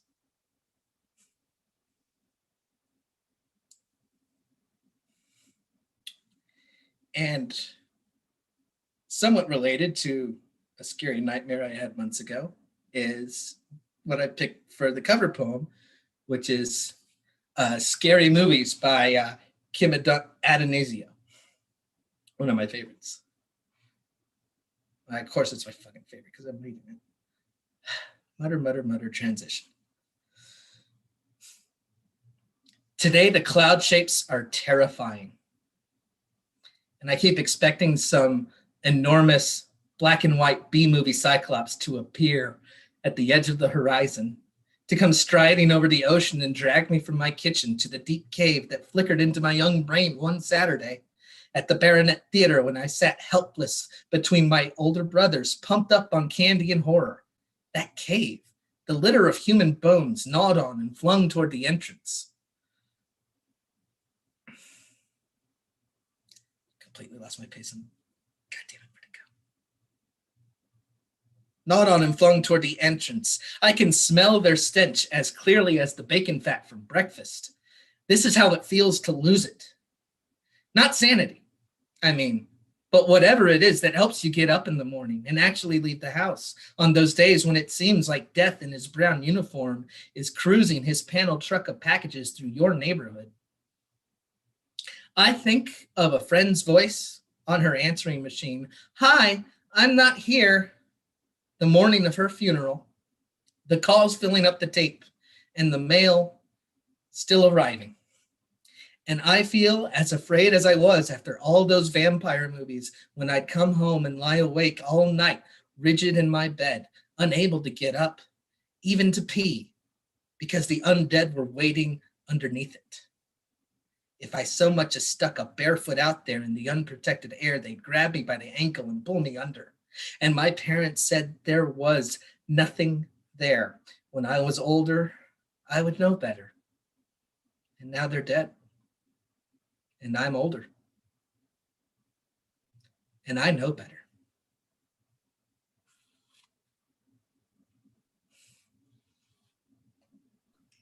Right on, man. See all those little windows, those people snapping and clapping along. Hell yeah, Kit. Man, Kit's been here since day one. Hell yeah. So much, yep, man. Yo, so do you got your cool sheet with all the stuff you'd like to promote? Where we can find you? Yeah, gonna update it soon. I just need to remember to do that. Instagram at Kit Ran Away. It's pun, get it? Twitter at Kit Talk Sports. It's a straightforward saying of what you'll get. Ko-fi.com/KitRen. There's some artsy fartsy little articles about football history that I do. You can find me on Facebook. It's easy enough. You can find me on PayPal, leave something in the tip jar, or just send me a regular email. And I also have a Goodreads. You can't read what I wrote with the pen. I'm gonna print a new one up next week with the Goodreads logo. Hell yeah, man. I love it. Thank you.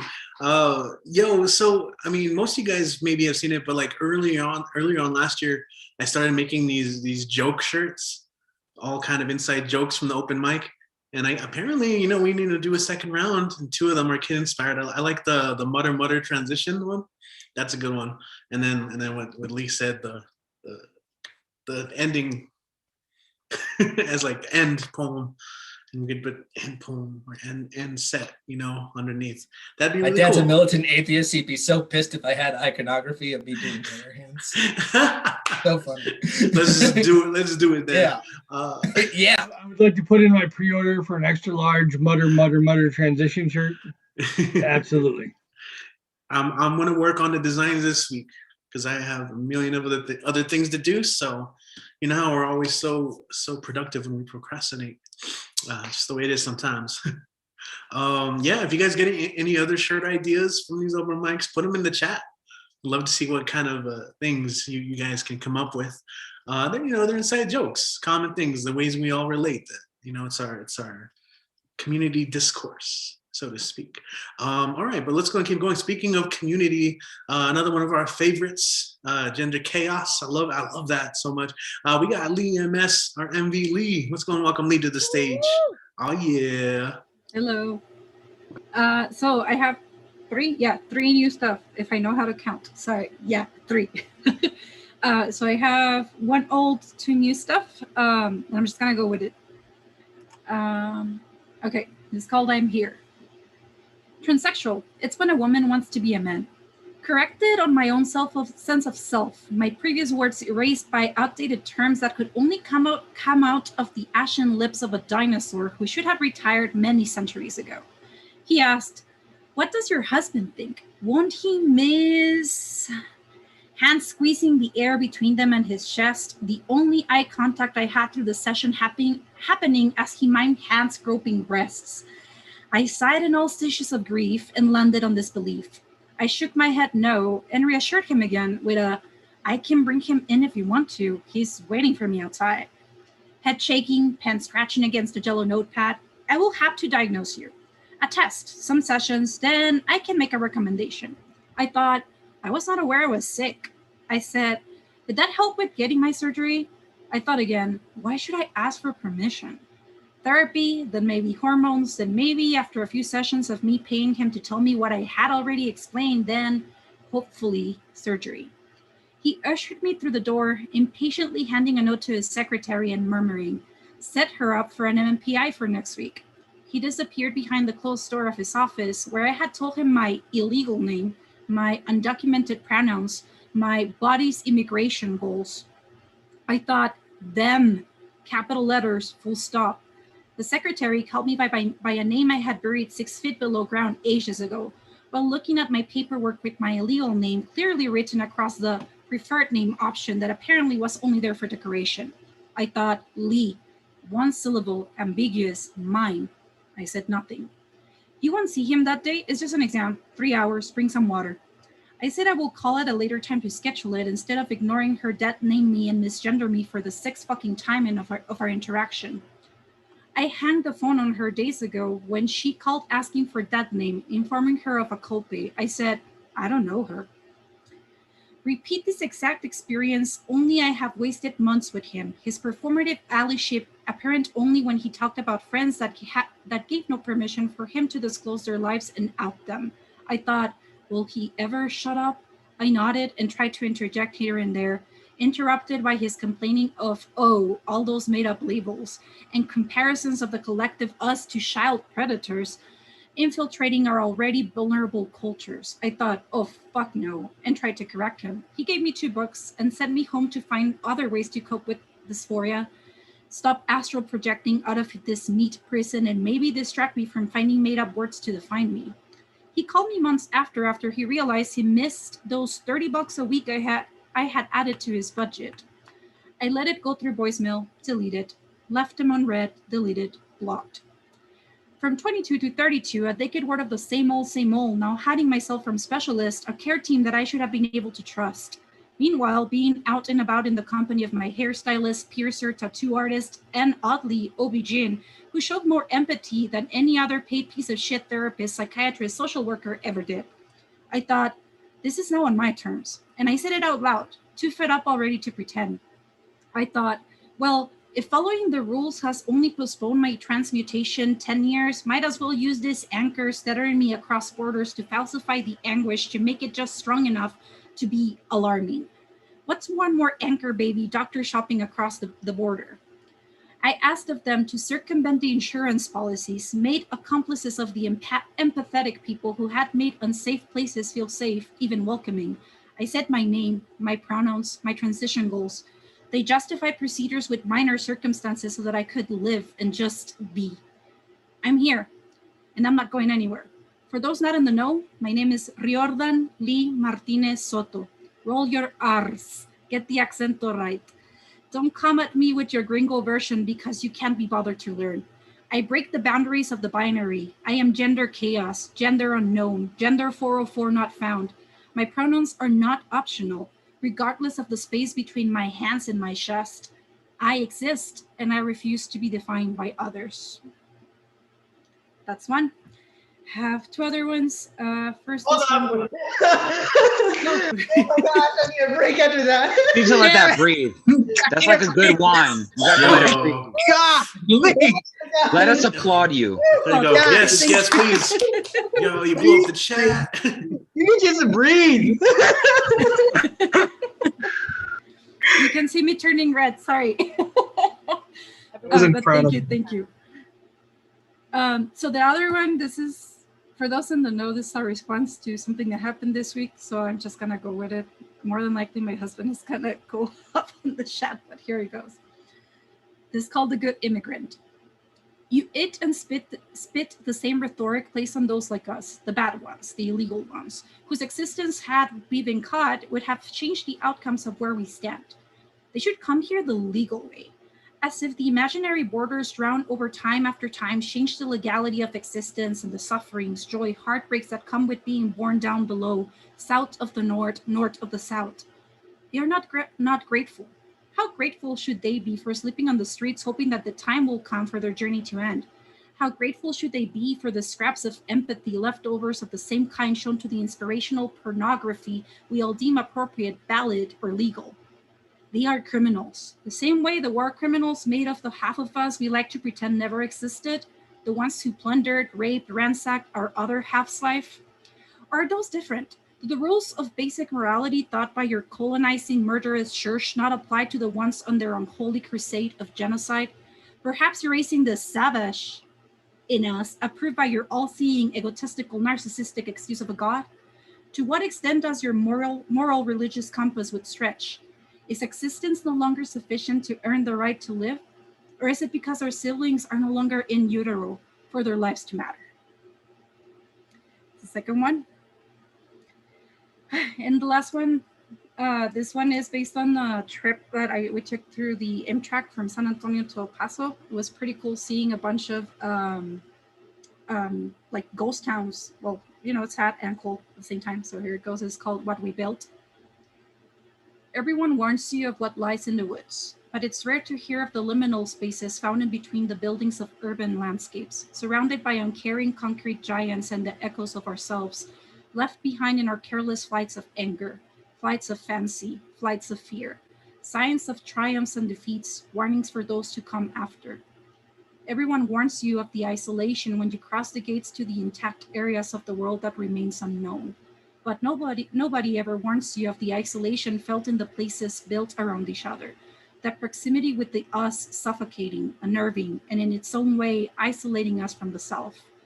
Everyone warns you of what lies in untouched places, but there is nothing like the horror of finding traces of us in impossible areas. Small glimpses of life starts and endings, unknown stories of who and what we once were. The rest will come to you here, spread across abandoned derelict structures that once had offered shelter, now crumble. You will lose it all, signed in the discarded items we once held dear, the things we unwillingly parted with, now trails we left behind to mark the routes to our escapes. And that's it. Yes. My impulse is always to say that was everything.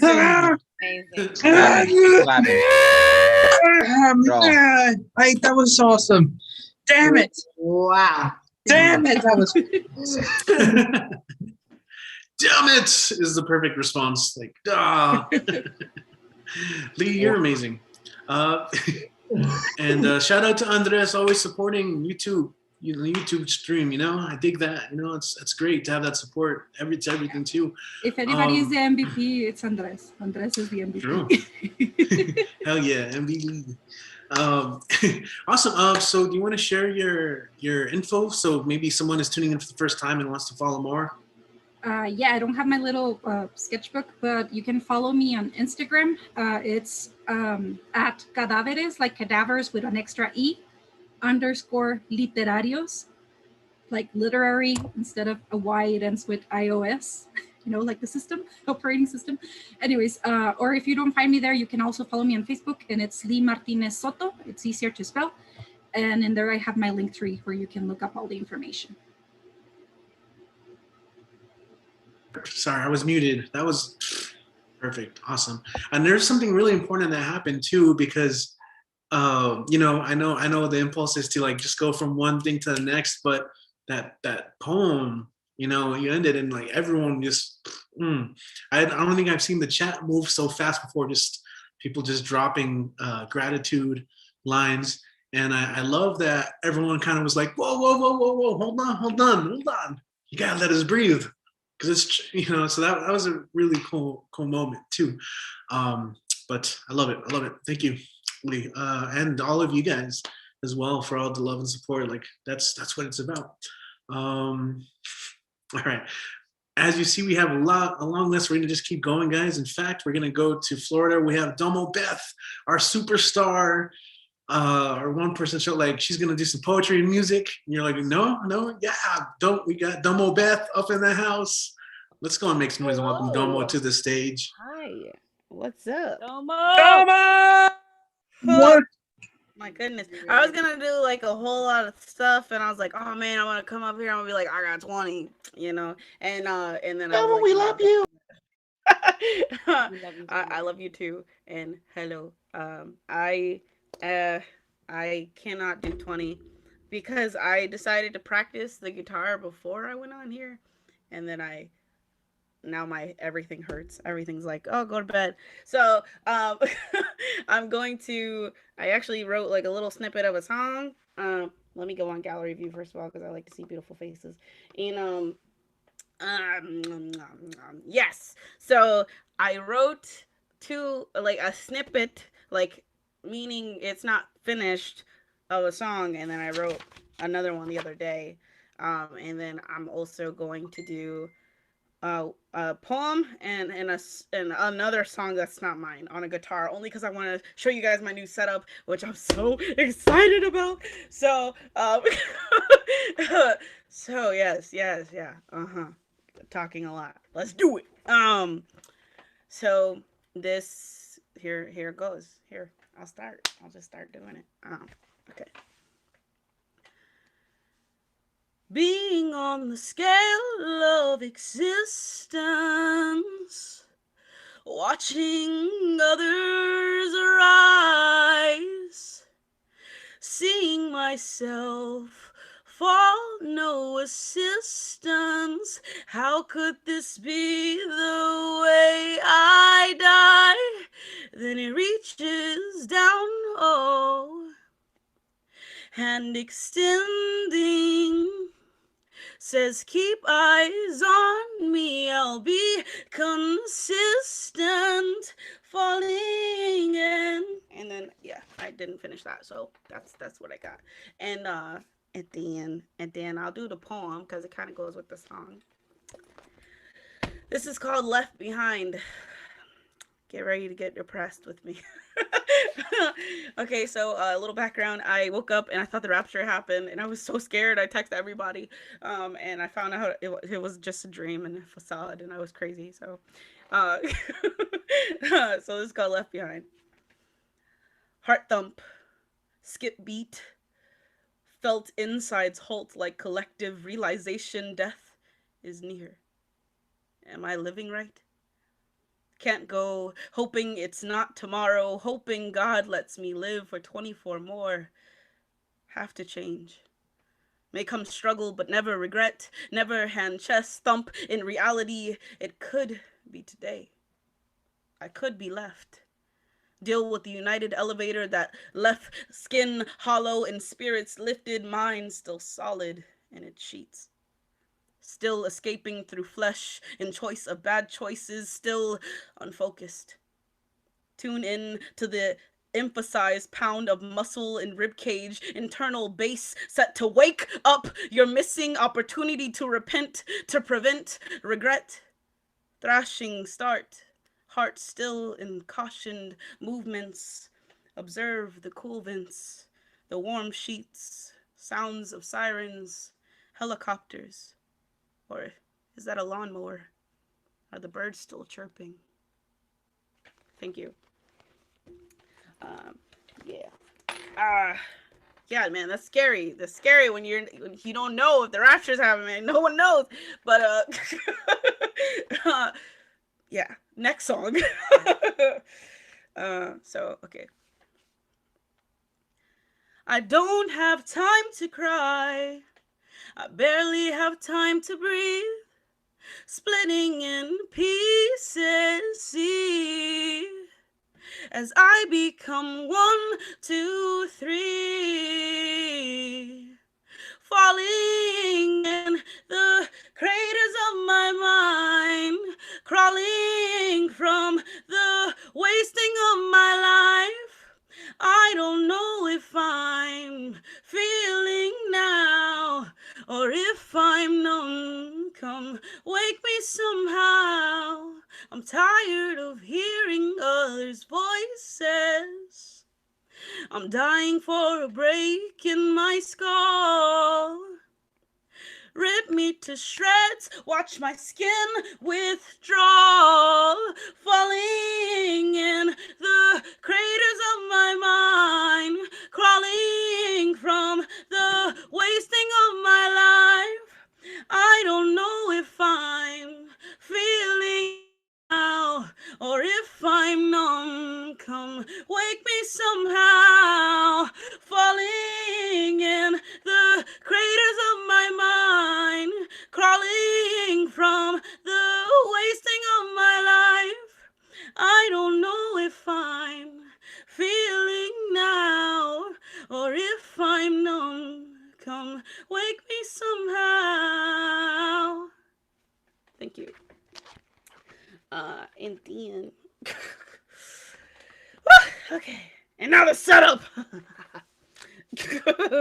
So I'm going to do fun things now with a guitar and a pick, and I hope you like this shit. Yeah. Okay, transition. Do you see this? Sorry.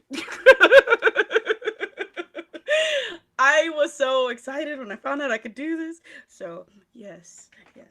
This is Wayfaring Stranger by Johnny Cash.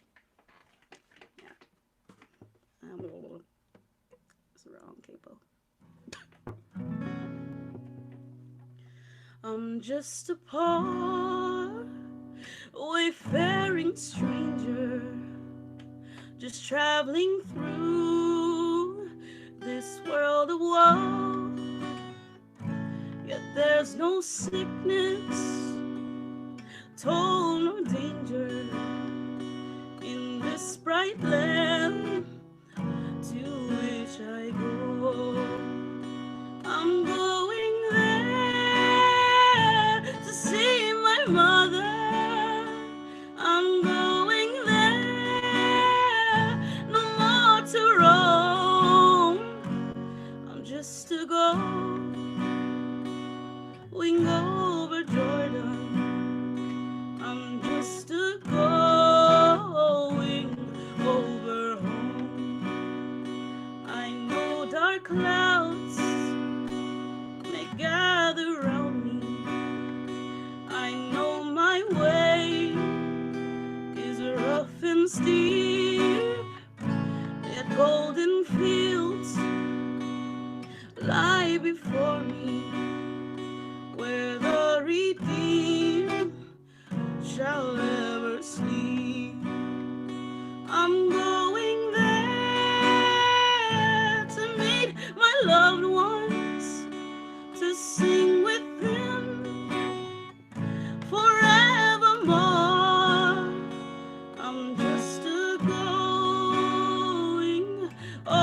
yeah, the switchback is the problem. Don't be looking at my thighs. Anyways. Woo! That was the most y'all ever seen of me, and yeah. So I hope you like the new setup. Yeah, I was excited about that, so I hope you were too. Yeah. Sounded great. A dope setup. What the heck, Domo? She thinks she can just come back in here after all this time off and just freaking blow us out of the water. Like what? And the thing of it is, she can't. Like that's been proven beyond doubt at this point. The Domo Show. I'm like down here, but okay. Oh no. All right, yo. So, what do you have to plug, promote, share? How can people connect? So, a part of this new setup, I got some other stuff to share. Oh yeah. So this is what I can do now. Hi, look at that stuff. So we have from me, the person on the screen. Yeah. The Speak Up Sundays is a new mic. Oh gosh. I just gotta figure out directions. The Speak Up Sundays happens bi-weekly. That will be not this upcoming Sunday, but the Sunday after, because we just had it. And then also this Sunday is Bottoms Up. It is back. I am the new host. I apologize if it's not the same, but that's okay, because change is good. And then also the Poetry Times, if you haven't heard about it, which I'm sure you heard about it because I heard Richie plug it a few times. There is such thing called the Poetry Global Network now, and there is a show on there called the Poetry Times, and I'm one of the anchors, and I pretty much report on open mic nights, slams, all that kind of good stuff coming up. So if you have any events that you want to promote, also send them my way, and I can put those on the show, which is on YouTube. And then lastly, all my social medias, if I just point in the right direction, boom, okay, right there. Yeah, right there. All my social medias are right there. So at Creatively Domo, Creative LYDOMO, and my name, you could spell it this time because it's there. And then Cash App if you're feeling generous, and my link tree's there if you want to see any of my other events. So I talked enough. I need water. Enjoy that water. Yes, Domo, very cool. Coming with the upgrades. Yo, you're doing like some multicam, some overlays. That's legit. I tried it one time here, but like my computer was like wheezing and huffing, like, yo, what are you doing? What are you trying to do to me? Some OBS stuff, but yo, that's cool. Thank you, Domo. check his stuff out. When you have all the info on the screen, the rule is you gotta say, read them and weep, and then just move along. Thank you. Awesome. Check those shows out for sure, as you mentioned. And you heard the possibility of a tour in the chat. So our next performer is joining us from Storm Lake, Iowa. They're both going to drop out of college and do the dropout tour. I'm kidding. Don't do that. Don't do that. But let's go and welcome Matthew Maroquin to the stage, who's killing it over there. What is up, Matthew? No more like post college. Let's go. With the hat though. Damn it, Tomo, you're so talented. So talented. Oh, dropping out for us. No, we too close. We too close to drop out. All right, let's get into this. Right. I got two things I gotta share. One, just because I wrote it after I got out of the shower, just because I randomly said the title out of nowhere. It just came out of my mind. I said this title. I'm like, I'm gonna write a poem about that. And then the second one, because I need to practice it. Okay, the first one. An ode to pineapple on pizza. Why do people be hating on pineapple on pizza when it's the sweet flavor and the sauce salsa across the buds, the goodness of cheese and the gooiness of dough that gives my tongue Honolulu vibes, rejuvenating them with a free vacation to Flavor Town? That's the first one. Literally walked out of the shower. It was like an ode to pineapple on pizza. I don't know why it came to my mind, just did. And then I just like, I'm gonna write that down. So I just like got my phone right after and just, yeah. Second one. I guess this is the main one, the headliner. So I'm doing this at the Capitol because whatchamacallit, some of y'all already heard this, some of y'all haven't. But I'm gonna perform at a festival Juneteenth live in Des Moines, the capital of Iowa. So it's like, hey, right, big stuff, cool, right? But the thing is, I'm also in Des Moines, the capital of Iowa, so I gotta say my piece because our governor she'd be kind of dumb. So 5 things I never learned at school. 1, that it's okay to be myself. You see, I have ADHD with a little twist of anxiety, and while I sat on those cold metal chairs, I would get cold teacher stares from the front of the classroom because I had too much energy and acted differently. So they told me to act different, to be different than who I was, than who I wanted to be. Nurse shoving down pills every day, slithering down my throat, forcing me to be calm and taking the real Matthew away. 2, to invest. From Bitcoin to Dogecoin to Robinhood, GameStop, stocks, I have no clue where to put my money. I also have no clue where to put my time. Where do I invest myself? School had us doing the same thing over and over and over again, but I never got to explore. What do I want to do with my life? What type of people do I want to be around? Who do I want to end up with? Will it be worth investing myself? And please explain why. 3, how to love. Now, I'm not talking about no sex ed or birds and bees. Nah, I don't even need them to tell me how to love other people. No, it would have been helpful, though, to maybe just a little bit to, learn how to love myself. Because when love and pain come from the same sources at home, at work, when you're just existing in this world, it gets hard to tell what's the difference. Am I hurting right now because I love myself? Or is it because I lack the ability to do just that? 4, why people look at me different just because I'm brown. Now, my school wasn't the problem. It was when I ran track, sang choir, even cheered on my people at our games and races where I would get the stares, the comments, the heckles and snares. It was there where my friends were called the N-word or where water was thrown onto my back, my American back. Now, Kim Reynolds out here making laws, trying not to be divisive about teaching race and culture and their theory and humanity. But Mrs. Governor, I'd rather have students be divisive than indecisive on whether or not to treat me like a human being based on the color chart that is taught to them from birth.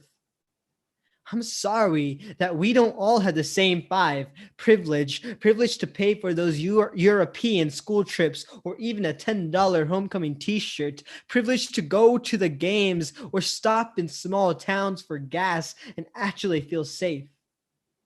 Privilege to make laws that make the civil rights movement look like a war America fought and won, even though all the true patriots were against it, offended by it, and try to eradicate it like how your white ancestors try to eradicate my people, my culture, taking away our land and banning us from your imaginary borders. VP says don't come, but we were here first. Now you just want to say no? It never happened, and I shouldn't learn the truth about the past? I'm an Iowan. I know the damage whiteouts can do, so why are you putting them through our very hallways, the very hallways I graduated from? A law to make myself, my brown being, disappear from your history books. Well, I guess they were never there in the first place. With all the investments my people made to this land, keeping me from teaching those with cold hearts, waving defeated flags, how to love a person with brown skin. Is that what you bought with your privilege? Governor Reynolds, why you gotta add to the things kids will never learn at school, but really should, not only for their own benefit, but for all people? Thank you. Yes, sir. That's all I gotta say. Woo! Can your book just be in my mailbox now? Damn it! Damn it! Damn it! Hey, that was fucking awesome. Especially that second one, man. Can you just come to New Jersey and read poems? Please, we need it. Soon enough. Soon enough. Coming to New Jersey. I'm sorry to disappoint anybody, but he's coming to New Jersey. Yes. Crazy, man. Yeah. Yo, man, you gotta spit that so hard, and if they're not there, you gotta go to the building and just off a speakerphone, just speak that message, man.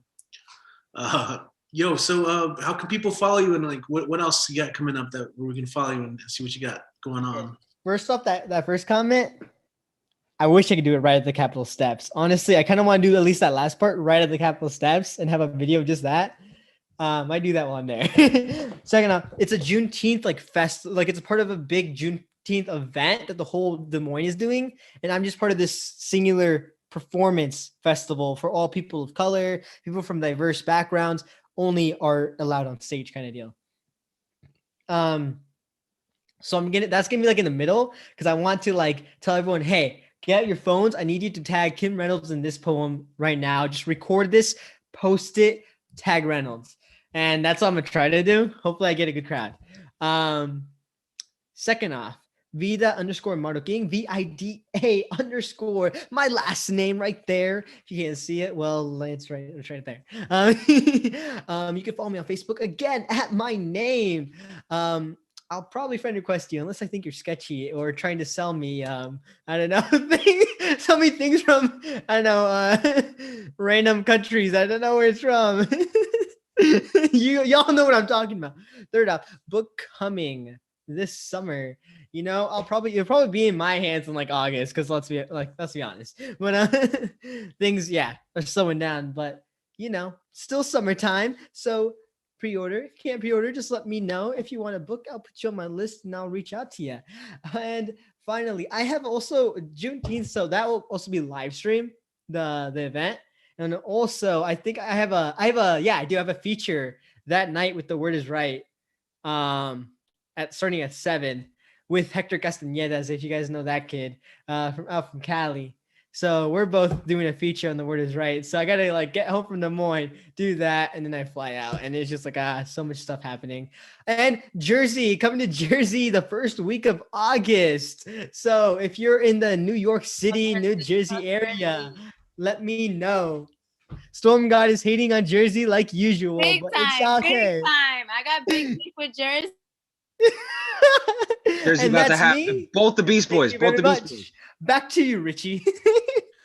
Rising. Yeah, you just channeled your inner Dan the man there, sending it back to me. But yo, you and Domo have like that energy where like even your conversation is like entertaining, performance like worthy. Like what?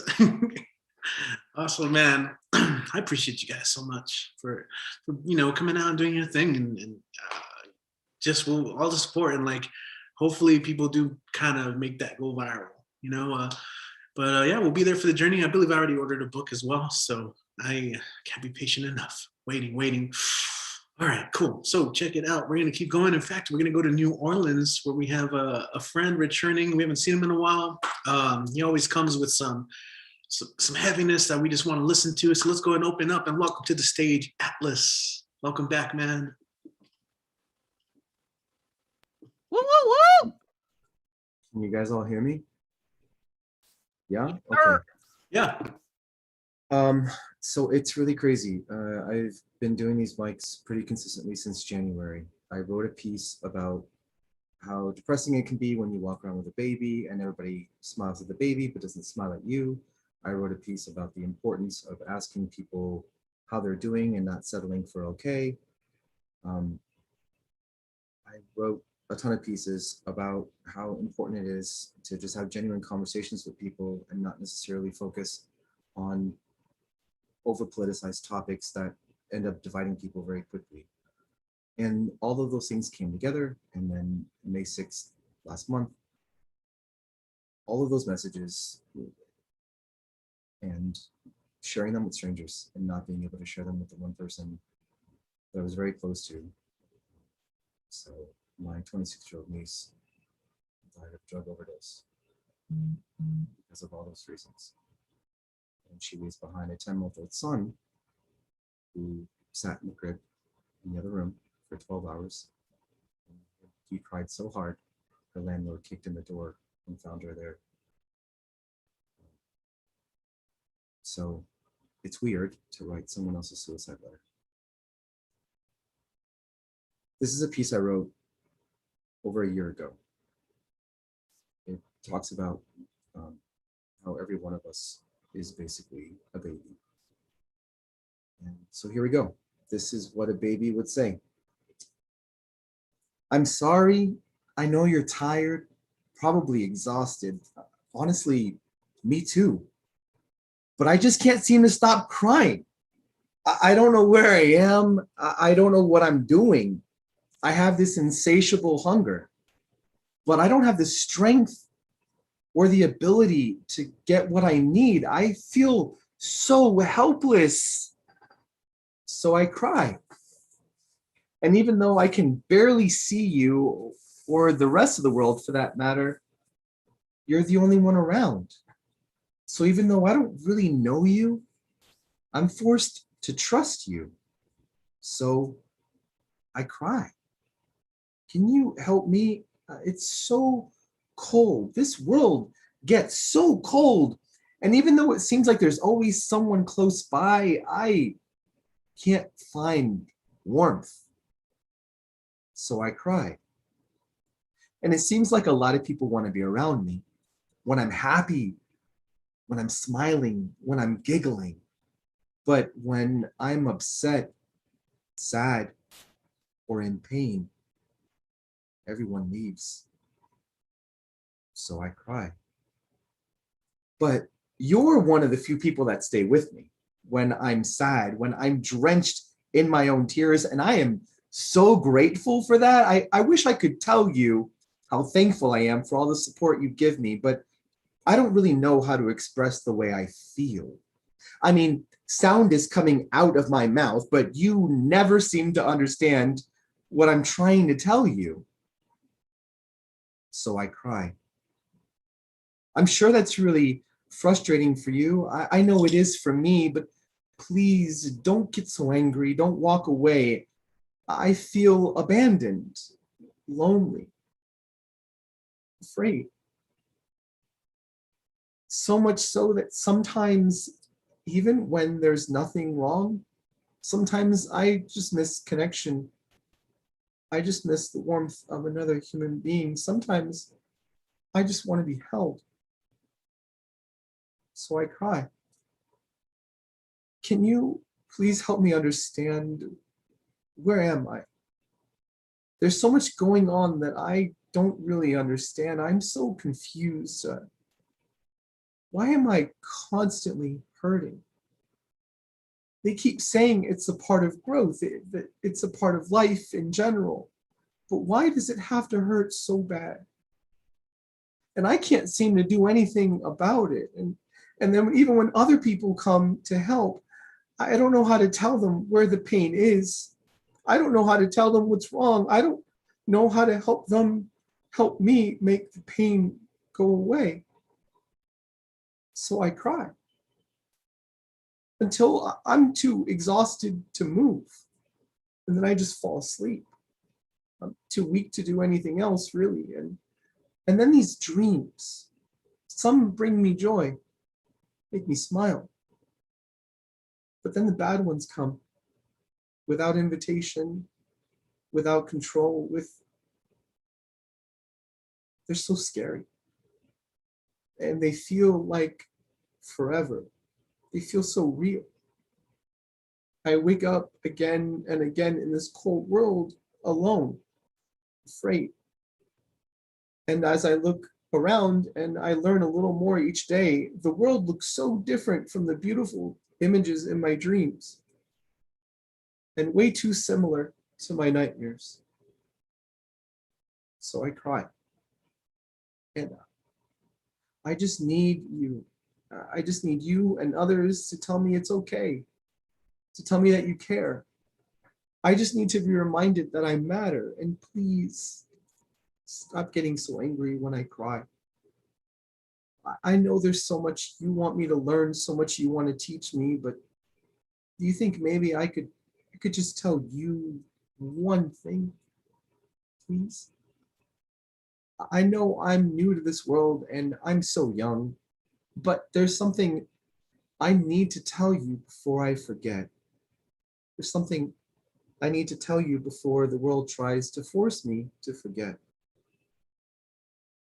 Look, don't worry when I cry. Worry when I stop crying. Because it means I've given up, that I don't think anyone will come to help me anyway. It means that I don't have any hope left of making the pain go away. When I stop crying, it means that I've come to believe that I have to spend my life alone. It means that I don't hunger for anything anymore. My silence would mean that I've accepted a cold and cruel world and no longer seek the warmth of friends or brighter days. It would mean that I feel completely lost and afraid, but no longer seek understanding of the world or from the people in it. But for now, right now, I love you so very much. And I want to do the one thing that maybe no one else could. I want to show you. I want to show you that it's okay to feel afraid, lost, lonely, confused. I want you to know that it's okay to want so badly what feels so far from your reach.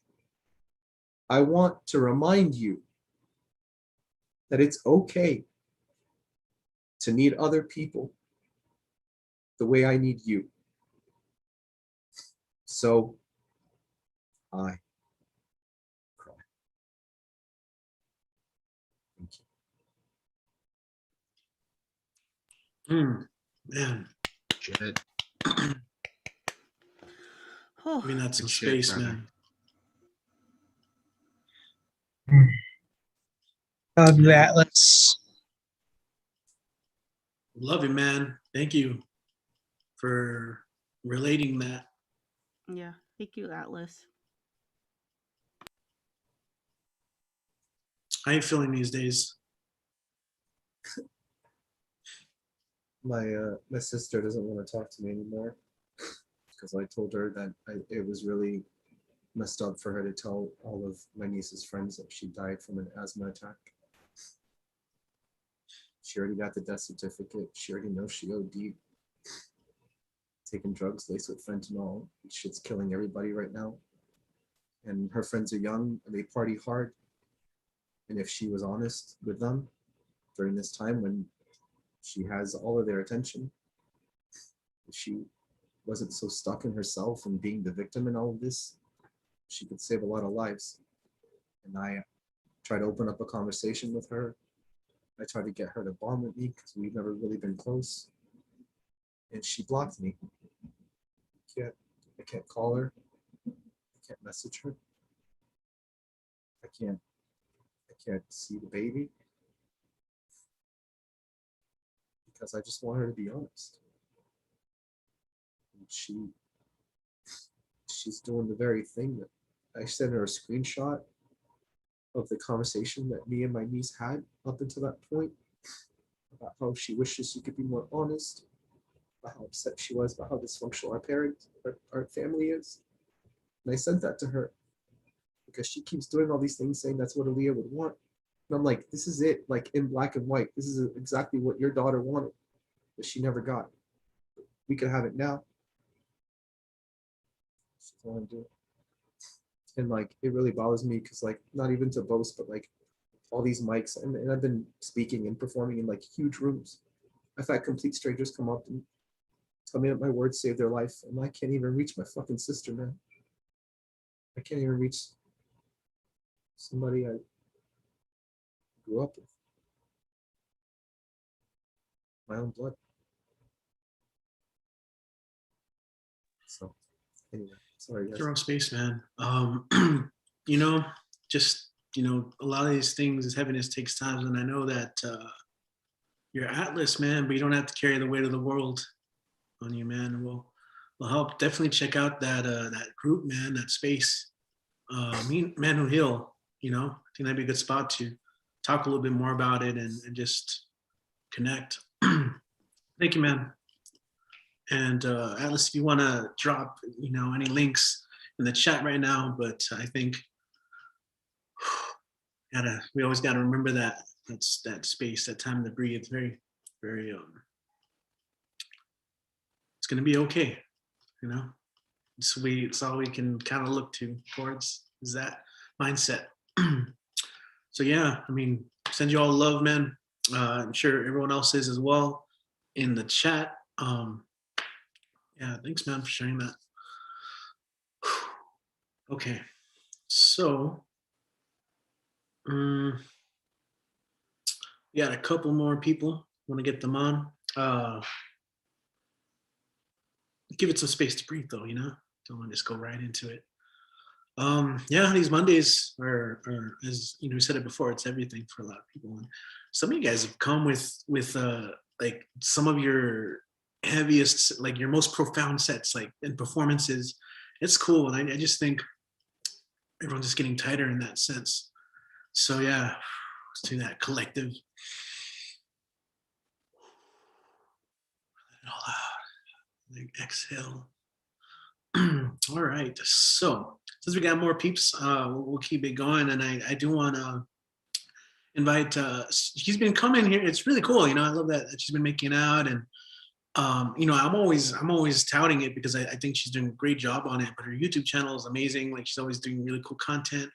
But we're gonna go back to India, where we're gonna invite Angela Celestine to share some of her words. Angela, what's up? Are you still with us? Thank you, Archie. Hey. All right. So my voice and all, everything is clear? Everything is fine? It seems to be. Yeah, go for it. All right. So the piece that I'm going to share today is called You Can't Stop Me. You want me to do something nobody is sure about, hiding the stars even before the sun is out. A promise you want urge me to stop my heart if tomorrow it beats for you. To crush my affection under my shoe. You want me to care for you but not love you. I am sorry, I can't promise. Maybe it's not even true. But if it happens, it happens. You can stop my words, but my heart is not your slave. Boundaries we sure can create, but heart knows love, not foundations. Intensity is undefined, and even if mind reminds, it sleeps for some time and proves that love is not a crime. You asked me to be with you, but not love you. I am sorry, I politely refuse. I don't live in commas, but full stop, and love isn't something to be sold in shops. And so I won't auction my love to get your presence. And if you wish so, I'll block your entrance. True it is, I'm not in love. Then why these predictions? And remember, weather can be forecasted, but love is not something about predictions and convictions. True it is, I'm not in love. You're not my type, but heart's eyes are blind, it sees no type. So if my heart beats for you someday, and you're afraid of not loving me back, remember, the sun burns but demands nothing in return. So when and if I love you, I won't ask you to love me back. It would be my death story and not my love story. I won't stop you to find none. but your smile will shoot down my fainted heart every time I see you with your special one. A red river will flow out of the deep crack in my heart. A long but not endless journey of my life will start. Slow poison would be my love, eating my veins, arteries, and brain. Believe me, unconditional love would bring unconditional pain. And if the universe decides I will die anyway, so even if we construct walls, none or some, they will fall down one by one. Our eyes will be mere spectators, and my heart would be a cruel dictator. Fallen walls would be heavy, unliftable. No matter if you come alone or in crew, when vibes are at work, you can't stop me from loving you. Thank you. That's it. Wow, awesome, Angela. Yeah, we heard Yes. it perfectly and everything. Beautiful. Great lines. Great Amazing, lines. Angela. That was beautiful. Yeah, nice job. Yeah, as always, if you want to share your info in the chat so we can connect with you if people haven't yet. But your presence is sure. always a gift here. Yeah, so I'm on Instagram with the name Angela Rice _ and on YouTube with the name Angela Celestine. Yeah. Perfect. Thank Awesome. You. Thank you, Richie, Angela. and all. Yeah, you Thank too. you. Enjoy the rest of your day. Because I know it's like just getting started over there. You're in our future. Okay, so yeah, let's keep going. As you guys know, class is about to be in session because we're going to LA where we have Mr. Tesla Somok to take the stage. What is up, man? What up, Richie? How's it going? Good. I see the excuse me, the young folks are kicking our butts, man. As it should be. As it should She's be. like an opera singer now and shit. You know, we got Maddie going Wanako on us. Shit. Anyway, I'm gonna do this piece, and I'll do a cover piece from Martin Tonal Amayot. So this piece is titled, I'm gonna do it a lot slower than I did earlier today so folks can enjoy it. It's called To Die For. The problem is not a legal status. It is one of culture and social and economic mobility. It is foolish for marginalized people to depend on a law to make them acceptable with white society, nor should they react to the rejection. The problem is social, economic, and cultural, not one of adjusting the legal relationship between the two groups. When marginalized people seek to change their role by adjusting the laws of the nation, they merely raise the spectacle of hope that progress is being made. But really, it's pure political aestheticization. Simply because a middle-class marginalized person can eat at the Holiday Inn, it's not a gain. This is summarized from Vine Deloria Jr., Custer Died for Your Sins, page 174. Quote, when fascism comes to America, it will be wrapped in the flag and carrying the cross. Sinclair Lewis, 1885, 1951. Long gone are the days of tribalism, hurrah, hurrah. The destructured social structures humans created to survive. In transitioning from geo-fence, bioregionalist, heterotopic tribalism, patriotism has been used to whitewash tribalism. A tribe is a cross-generational with significant shared experiences, religious experiences, and social ethical purposes. Righteous tribalism is defined by social ethical purposes that contribute to the welfare and prosperity of the people and to contribute to proper relations to other life and the land. Tribalism is a semiotic signifier that has been fractured by bifurcating entropy. Today, we relish in the ungrounded marketing tribalism. We linger in the consumptive corporatist branded tribes, carcinogenic sports tribes with marketing tribal names, the Michael Kors, the Gucci's, the Chanel's. But I think this is already a true statement. Tribalism has been inverted, ungrounded. The core of tribalism has been co-opted in the service of the brand. Consequences for the tribalists who bend diagrams across multiple tribes and nuisance free riders, the tribal defectors, the tribal polygamists, the tribal manufacturers who rationalize their opportunism as ethical poly. Patriotism becomes the universal with mythical psychic power to erase geology, territory, history, genealogies, and historical materialism, echoing Marshall Berman's mantra, all that is solid melts into air, the experience of modernity. To Berman's dismay, New York City subway map designer had designed it according to Berman's vision of modernity. Why? Because we need a sense of national ego to remember what binds us together. The diversity brought by multiple waves of migration that challenges what it means to be an American.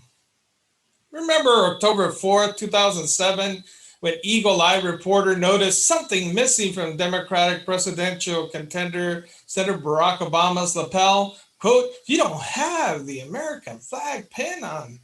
Is that a fashion statement?" Unquote. The reporter questioned Obama's patriotism. Obama responded, "Those have been on politicians since September 12, 2001. The point was missed on talk radio and cable news, who quickly pounced on it. You know your patriotism by how you treat your fellow Americans, especially those who serve, and you show your patriotism by being true to your values and ideals, and that's what we have to lead with, our values and ideals," Obama said. Patriotism advertises its capacity to unify people who might otherwise focus more on their difference than commonalities. But really, it's not the reduction of the number of differences, but rather the multiplication, pluralization, or proliferation of differences. The aim is not less difference, but more difference, a contagion of differences. It's not a question of an alternative between Lucretius or Derrida. Replacing one difference with difference as language, with a difference that makes all the difference into atoms, the reduction of difference to one difference that makes all the difference, or one difference that makes the most important difference, will only lead us to hegemonic fallacy or linguistic imperialism. Exercising leadership either through diplomacy, coercion, or persuasion, it deploys its preponderance of power. We enjoy wrapping ourselves in the flag. It hurts to step aside without the emblematic, emblazoned brand. That's the end of that piece. And then I'm gonna jump into the cover piece. Let me see if I can find it. I had it right here. Here we go. All right, so this is titled Kwaknik Neki Nino Kwikatis, and it is from Martin Tonal Mayot, is from Azcacoloya, Chilapa de Alvarez, in the Mexican state of Guerrero. And he is probably like the most abstract of the Nahuatl poets. And so I'm gonna attempt this piece titled Attempt at Melody. Wetzitonalje nima noche nachmanchiwa, shneme totome shnotlawa, aha katzintle nin kana patlane, xitzitzintzin ipan chikawalistle. Nona ka sol ken tlacachiche, ni chilia manico cuicate, niman, nino cuicatatsia, pampamaca, nelcahuas en tonalje. Quema noyolica, nikake, no cualis, niman tlaca, no cuicacaluan, Kinehke tenacastlaposque, teixtlaposque, niman, kinehke, kinpahtisque, noche tlacame. Juan melagua, quintlawel, nixia, calmesahualtzin, maski tehtlacat on kawit, melagua pitelotzin, niman on tepantlacame, xcualiwia, Mawia, Noquilquatzin, Xcualiwia, Manocuepa, Se, Xtlapahtihque, Campa, Quihtowa, Tlacahuilaja, Melawak Mia, Walishwa, Kenishwa, Xihtle, Niman, Cuahcon, Mia, Tocniwan, Kitmaquihtis, Cuahcon, Teh, Oxepa, San, Opa nino cuagua, can nectoc nino niquicatis niman shaka nechakaki. Attempt at melody. Night falls, everything in its final throes. There's no birds, no wind, not even any dried up leaves on the sidewalk. The scent I pick up with my man-dog nose tells me to sing, to retrace the day's history. After poring over what I wrote, I come to realize these melodies are trying to pierce deaf ears, to save eyes lost and heal men made impatient by society. But time is short, and human walls will not allow my song to be a healing herb, because if they did, it would spread across the earth like a weed and harm a broad and human swath of society. So once again, I go back alone in my attempt to be heard.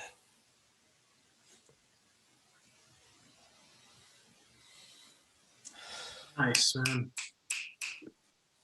And that was awesome, especially that first one. Thank you for coming to his TED Talk. His TED Talk. Yo, we need to make Yes. we need to make that graphic. It's gonna happen. One day. Yeah, man. Awesome. So do you have anything you'd like to promote or share right now? No, I just have just people can follow me on Gaseous 2019, and if you want to support me, pick up my book Gaseous off of Amazon. Is it a chapbook? That's truly great. Thank you. It's a book, not a chapbook, for the guanacos in the audience.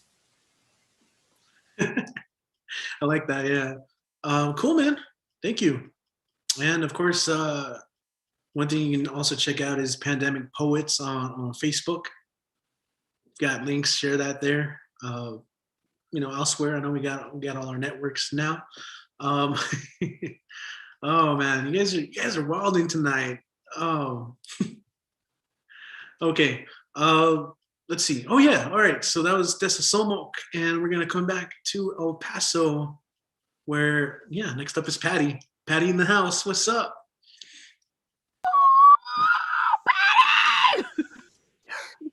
Patty. Workout buddy. You already know what song is playing in my head when I introduce you, so. Oh, true that. All right, then I'm gonna just jump in. 2 poems. I just finished this one right now, actually. First piece. To shutter one's eyes in the presence of absentee light. I've once left the fragments of weighted heartbeats be the chains to cemented blocks. And in a world in which I knew of only emptiness, you found the one loose brick in the fortress of solitude. You created the strands of a light ray to bring forth upon the storms of a quivering mind.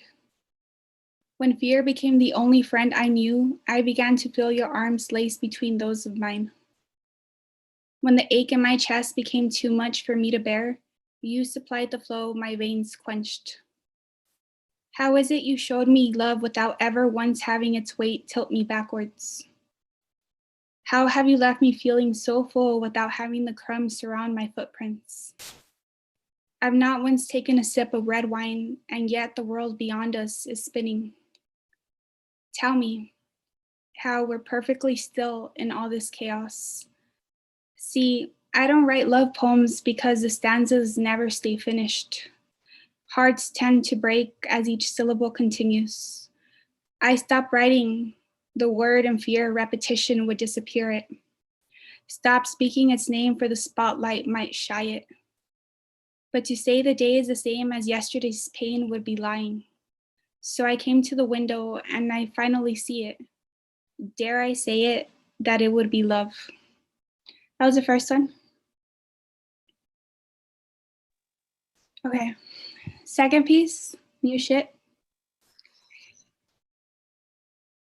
How do I ask you to leave me? How do I turn my lips to ask you to go? How would darkness cloak me without your grip against my throat, choking the syllables from forming? How do I live without the shadows at my feet? How do I breathe without the gasp in between each phrase? Your hold has stayed for much too long, and in the bend of my knees pleading for you to go, how will you leave me? When will nights be allowed the starlights in the sky to sneak between the shades of broken blinds? When will midnight not bring the fear of another day, will not cause a shiver between my bones? When will saying goodbye become real? Will you truly leave me, my dear, or will you slam the door and pretend in the sound of your steps? Tell me, if I tell you to go, will you really go? Will you leave me, darkness? Will you go at once? When will the pretend of hiding in the rays of light cease? The tremor in my hands warn of your coming, the racing in my heart speaks of your arrival. The words you speak of love leave me bloody in my tears, leave indentations of my frame in the canvas of my mattress. What piece of me will you take when you exit out the door if I was never made complete? My friend darkness, you're the only one I've ever known to stay. You lay with me at night, and although the coldness rises from my toes, you are there. And when the reflection in the mirror forgets to smile as I do, you are there between the shadows. You sway with me at night when the hours seem endless, and when I beg for the music to end, to just rest a moment, you hit replay once more. Sweet darkness, how I haven't known a life without you, ever gone. And as you ask to take my hand, I can't help but think of you gone. And as you ask of me, my soul, I can't help but wonder if I was always meant to be yours. Done. Damn Oh, it! yeah, make some noise, everyone. Oh my god! You Yes! destroyed us. You destroyed us in the best way. In the best way. Yeah, that was awesome. What the heck? Phenomenal. Okay, we got a new goddess in the room. Patty's officially Aphrodite, aka goddess of love, because she just be writing the love poems like no other. That's it. That's the one. So she's like, keep it coming, keep it coming. Yeah, it is Kristen. It is Kristen. Aphrodite. Like, no, keep saying things. No, but we all mean it though. We mean it. Nothing but love in the chat for sure. Thank you, Patty. Of course, you got that Instagram, right? You gotta say it. You gotta say it. Yeah, so on the quicks, follow me at Patty's_poetic_life. We out. Awesome. Thank you, Patty_life. Poetic life. Hell yeah. You gotta read the chat. Okay. Yeah, go for dude. You got it. We're gonna watch you. Hold on. I'm gonna highlight you again. Just kidding. But yeah, for real though, you guys are killing it today so hard. Oh no, I didn't do that. That wasn't me. It wasn't. Someone's messing around there. Yeah, hell yeah, Patty, amazing. Yeah, I can't wait to you come out to one of the open mics in person. Ready for it. I know you're working a lot, but yo, that space will be there for you. Okay, so check it out. Next up, we got another goddess. Got Storm Goddess. Yo, come on up to the stage. Hey, thank you for having me. I don't know how the fuck I'm gonna follow that, but I'm gonna try. I feel very honored to follow in those footsteps. Holy shit. Okay. First piece I'm gonna read is called Shattered Glass. I wrote it like 2 months ago, and like shout out to growth, because who I was when I wrote this and who I am today are like two totally different people. But here it goes. Shattered glass. I asked my forsaken queen to dismantle every leftover deceiver. I asked my forsaken queen to fetch me a better teacher, and she did. Faster than I could bat my eyes, faster than I could carry a new disguise or prepare for your surprise or set aside a little ritual for your arrival. And although we just said hello, it might be time to let me go, even if I won't leave, even if I won't see. I am not to be anyone's mother or mistress. I cannot fix this. This as in you, this as in a soul sucked blue, a corrupted clue to make sure I never love you. But we can kick it. You can tell me everything you never received from your lackluster, lukewarm lovers. Tell me how long you've been bored. Tell me how many words you've already written about me. So that's that piece. I'm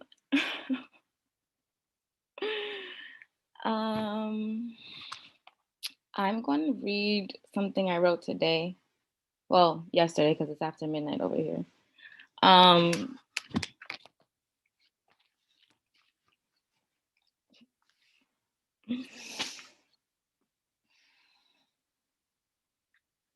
I've been a Bronx bitch for many lifetimes.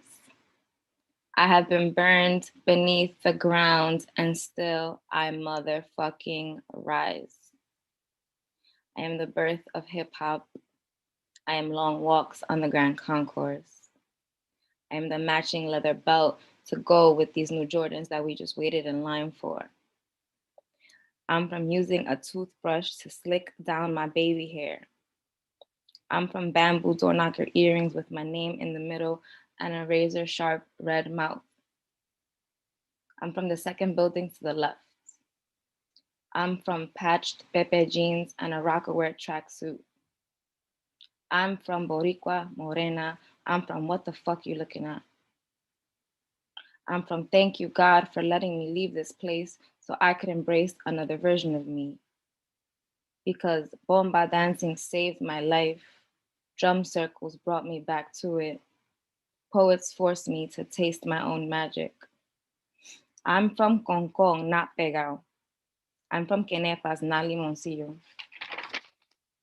But we don't care how we look, sound, or write, just as long as there's a fight, just as long as we release this disease from our bodies.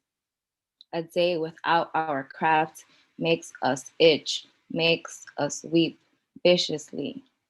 We dance because shackles are no longer on our feet. We drum to let the sun know it too has needs, like feeling, like hearing our heartbeats in the air. We turn our longing into poetry because it's the only way our stories make sense. My people are artists who are never in competition, but simply are taking each other back home. A phone call away, I might always be. My first poem to you knew it would never be the last.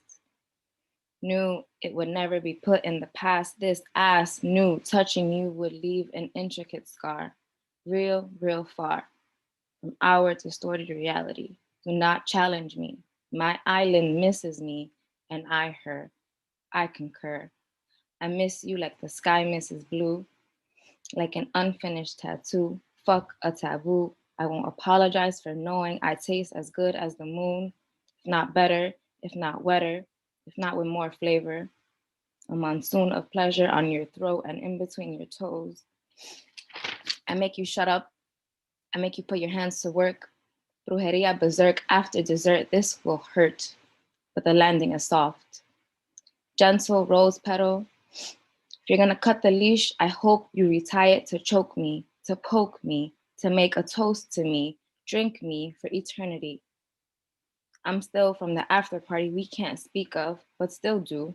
We got proof of that funk, that sweet, that nasty, that gushy stuff.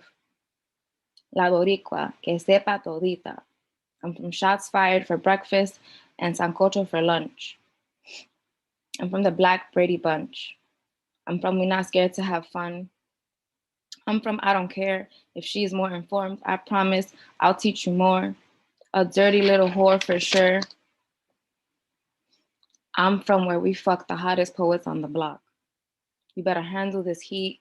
You better be faster than me. I'm from leave that pasty ass in the trash.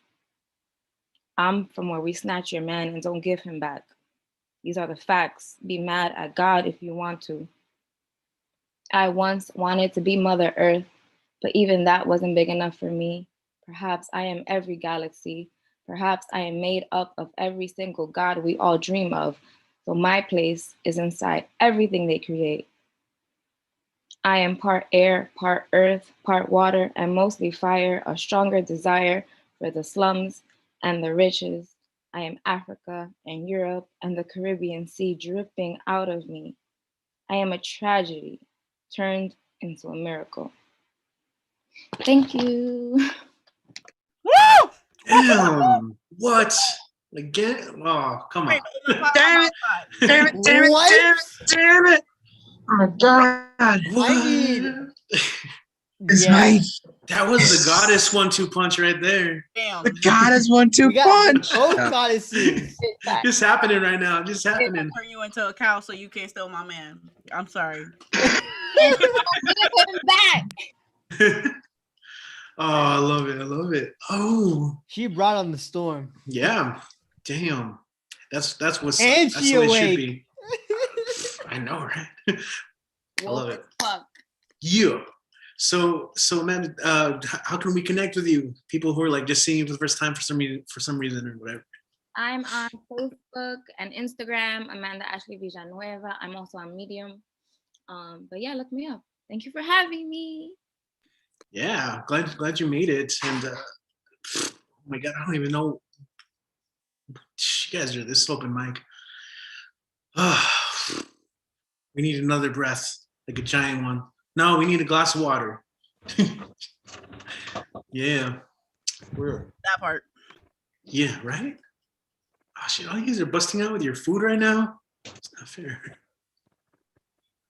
You guys Hey, I always have food at these open mics, okay? Yo, no, definitely enjoy. Like, be comfortable. You know what I'm saying? Hell yeah! Grab your drink, grab your snack, and kick back and enjoy. Right?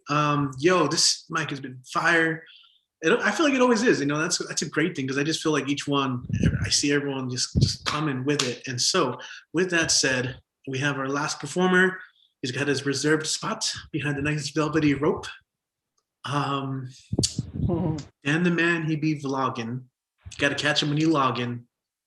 Dan the Man's Weekly. Yo, next up we got Dan the Man. Take it away, dude. Woo, woo, woo. Dan the Man. There you go. Hello. How's everybody doing tonight? Yeah, Stones by Emily Dickinson. Ha! Okay. Well, I got 3 poems from her. Give me 1 minute. It's 1890, book 3, Nature, Summer's Armies, page 45.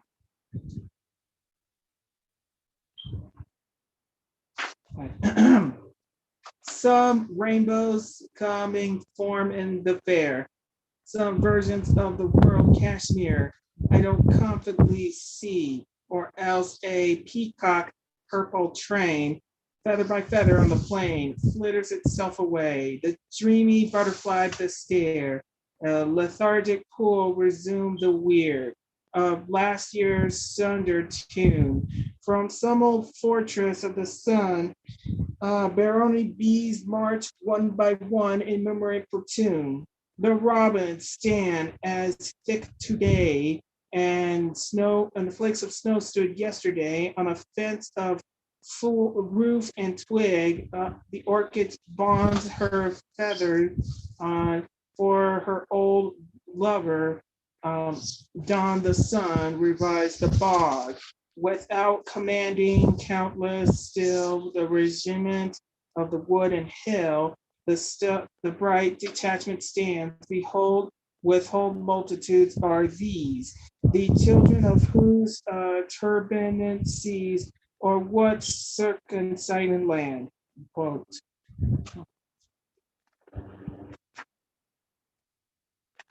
Okay. Summer showers, page 47. A drop fell on the apple tree, another on the roof, a dozen kisses the fade and made the gables laugh.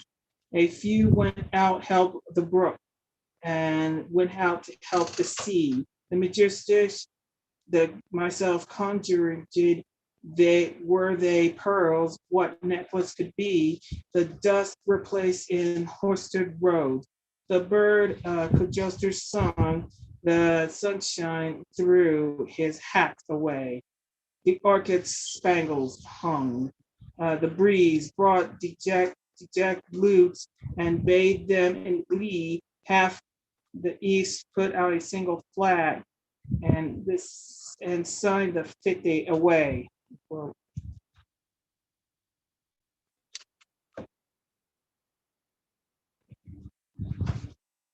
Last, Indian summer, age 55. These are the days when birds come back, a very few, a bird or two, to take a backward look.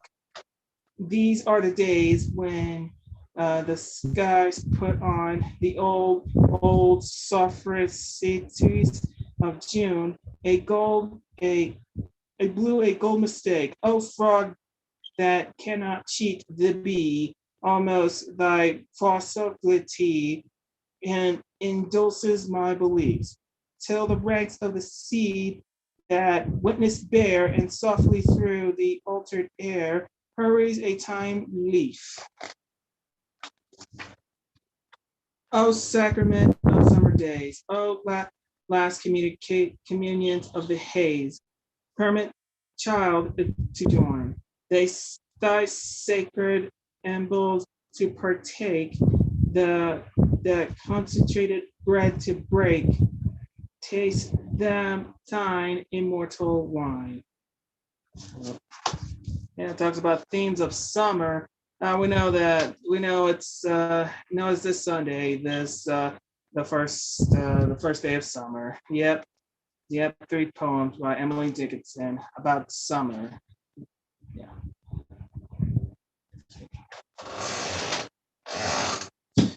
I'm sharing an image.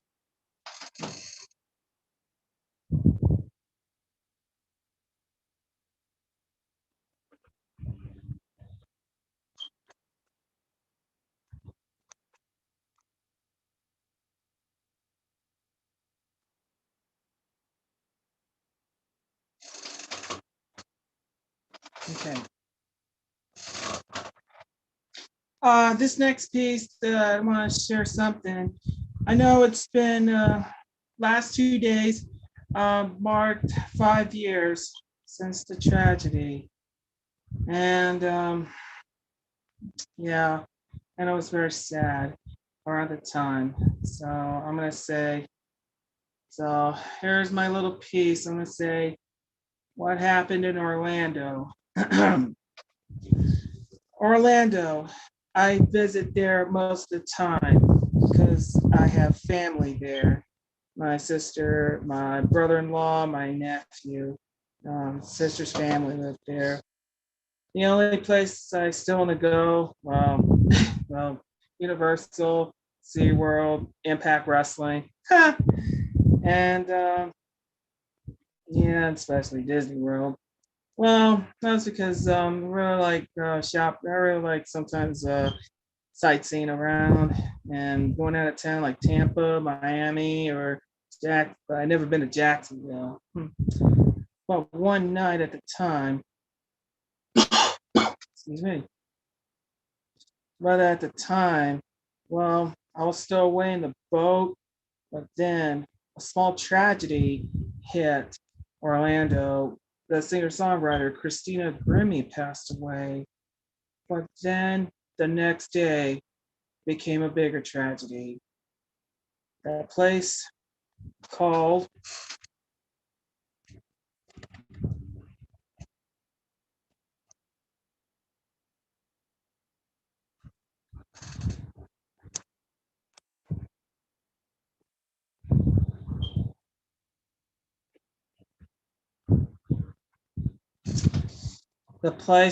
Pulse, where I think it was years before the tragedy. I passed through there once, but it was only the one time I went. I didn't stay long, but it was all right. It was a nice club, but then this is where the bigger tragedy was. Uh, yeah, it was that time. It was a time that 50 that 51 people had never saw it coming, and there's a lives were lost, and it broke our hearts. It shook the nation forever. And then I wasn't there, but I wasn't in Orlando. I was on a boat at the time, and that's where everybody was buzzing the tragedy in Orlando, and that what happened.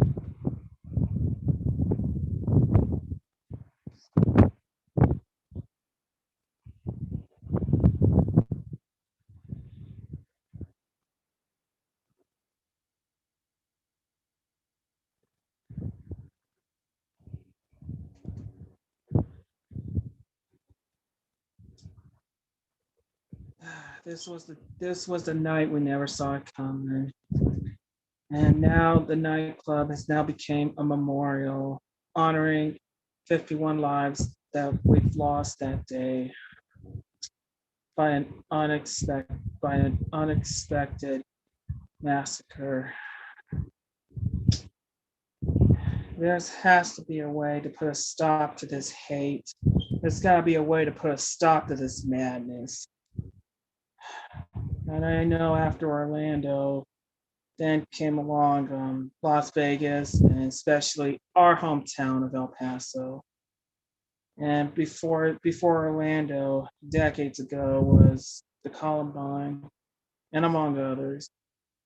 But why in the month of June, in the time of Pride Month, that even hurt us more?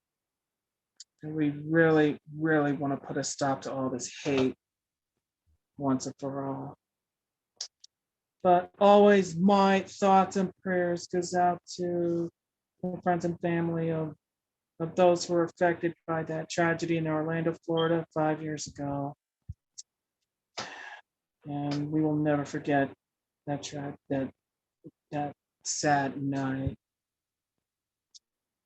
But even though we want to stop this hate, we want to live strong and keep healing from this tragedy, and hopefully put a stop to this hate once and for all, and keep on celebrating Pride Month.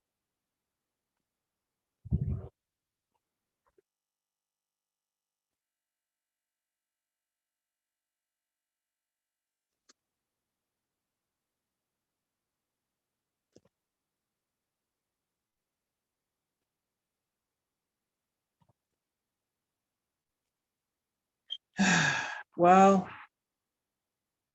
I know it's been 5 years now since a tragedy, but especially especially it's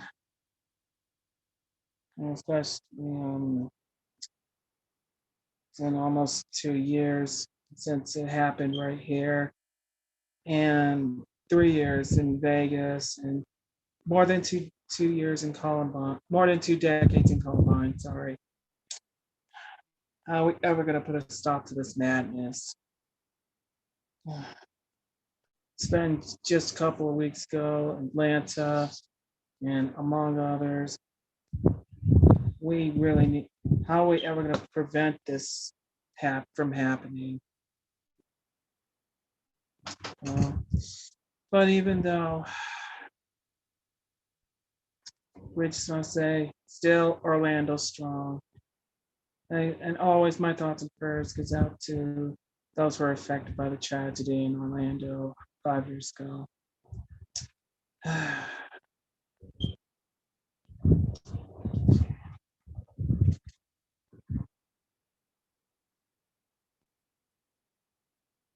All right, what do you think, Richie? Yeah, man. Thanks, Dan. It's always good questions, good tribute. Thank you. Okay.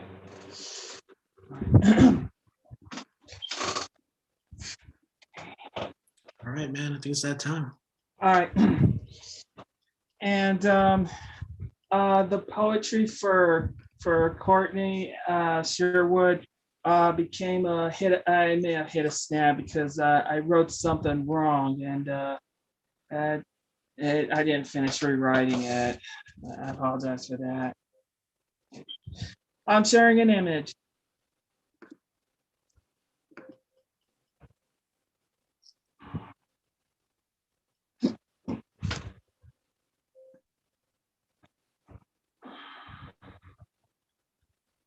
Where are you? Where are you?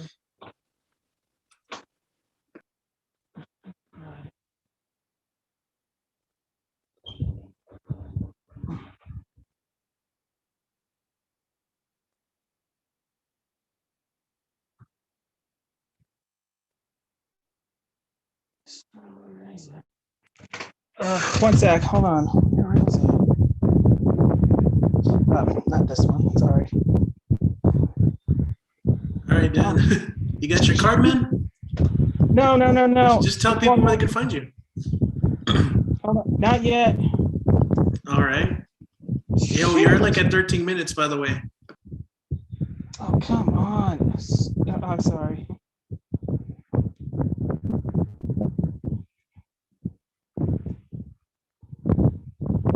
Okay.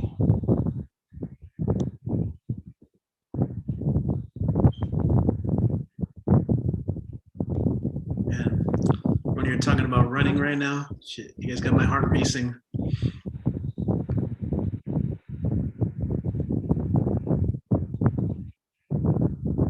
I found it. There we go. Okay. This next piece, it's for Courtney Sherwood. Her birthday's this Sunday, and you guys do not want to miss the video birthday shout out. Okay. And I have a birthday, and it's a birthday poem on Facebook. Well, I like this, and it's called Courtney Abigail. She is a Gemini of the mutable, the Alexandra of the pearl, meaning friendship, happiness, and longevity, linked to the element air, and the rose of the rosary. It's because her birthday is on the 20th day in the 6th month in the year 1997, which happens to be the first day of the third season, summer. Born and raised right here in El Paso, Texas, 915. From a thriving scholar as Eastwood High School, class of 2016, to her successful rise to fame as an indie pop folk singer-songwriter, she embodies a woman full of drive toward success. Her favorite color, maroon, resembles from a chestnut from France called Maroon, resembles to a well-known band called Maroon 5 led by Adam Levine. Well, this color still reminds me of the song We Bleed Maroon by Granger Smith. She symbolizes sympathy, splendor, perception, independence, wisdom, creativity, reliability, attributive, and nostalgia, prudence, sincerity, patience, keepsake, complexity, flexibility, portrait, faith, friendship, and family. Courtney, my friend, Here's to another year of experience. Wishing you all the best in your bright future endeavors. Keep up what you do best as an up-and-coming indie pop folk singer-songwriter. My best to your family. Hope all is well. End quote.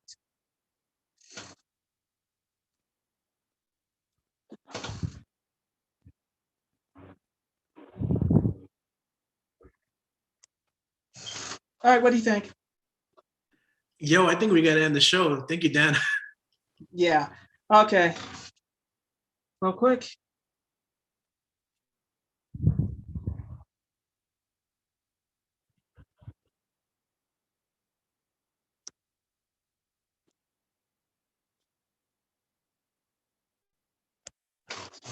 Okay, here it is. Read it and weep it. Yeah, follow me on Twitter, Instagram, find my page on Facebook, find Dan the Man's Weekly on YouTube. Don't forget to subscribe it. Just search the title and watch it. And don't forget hashtag Dan the Man's Weekly. Okay. For those of you who missed it, just go back to YouTube, pause it, screenshot this thing. All right. Thanks a lot, everybody. Thank you for watching. Don't forget Courtney Sherwood's birthday tribute this Sunday, Father's Day. All right. Thank you very much, everybody. Back to you, Richard.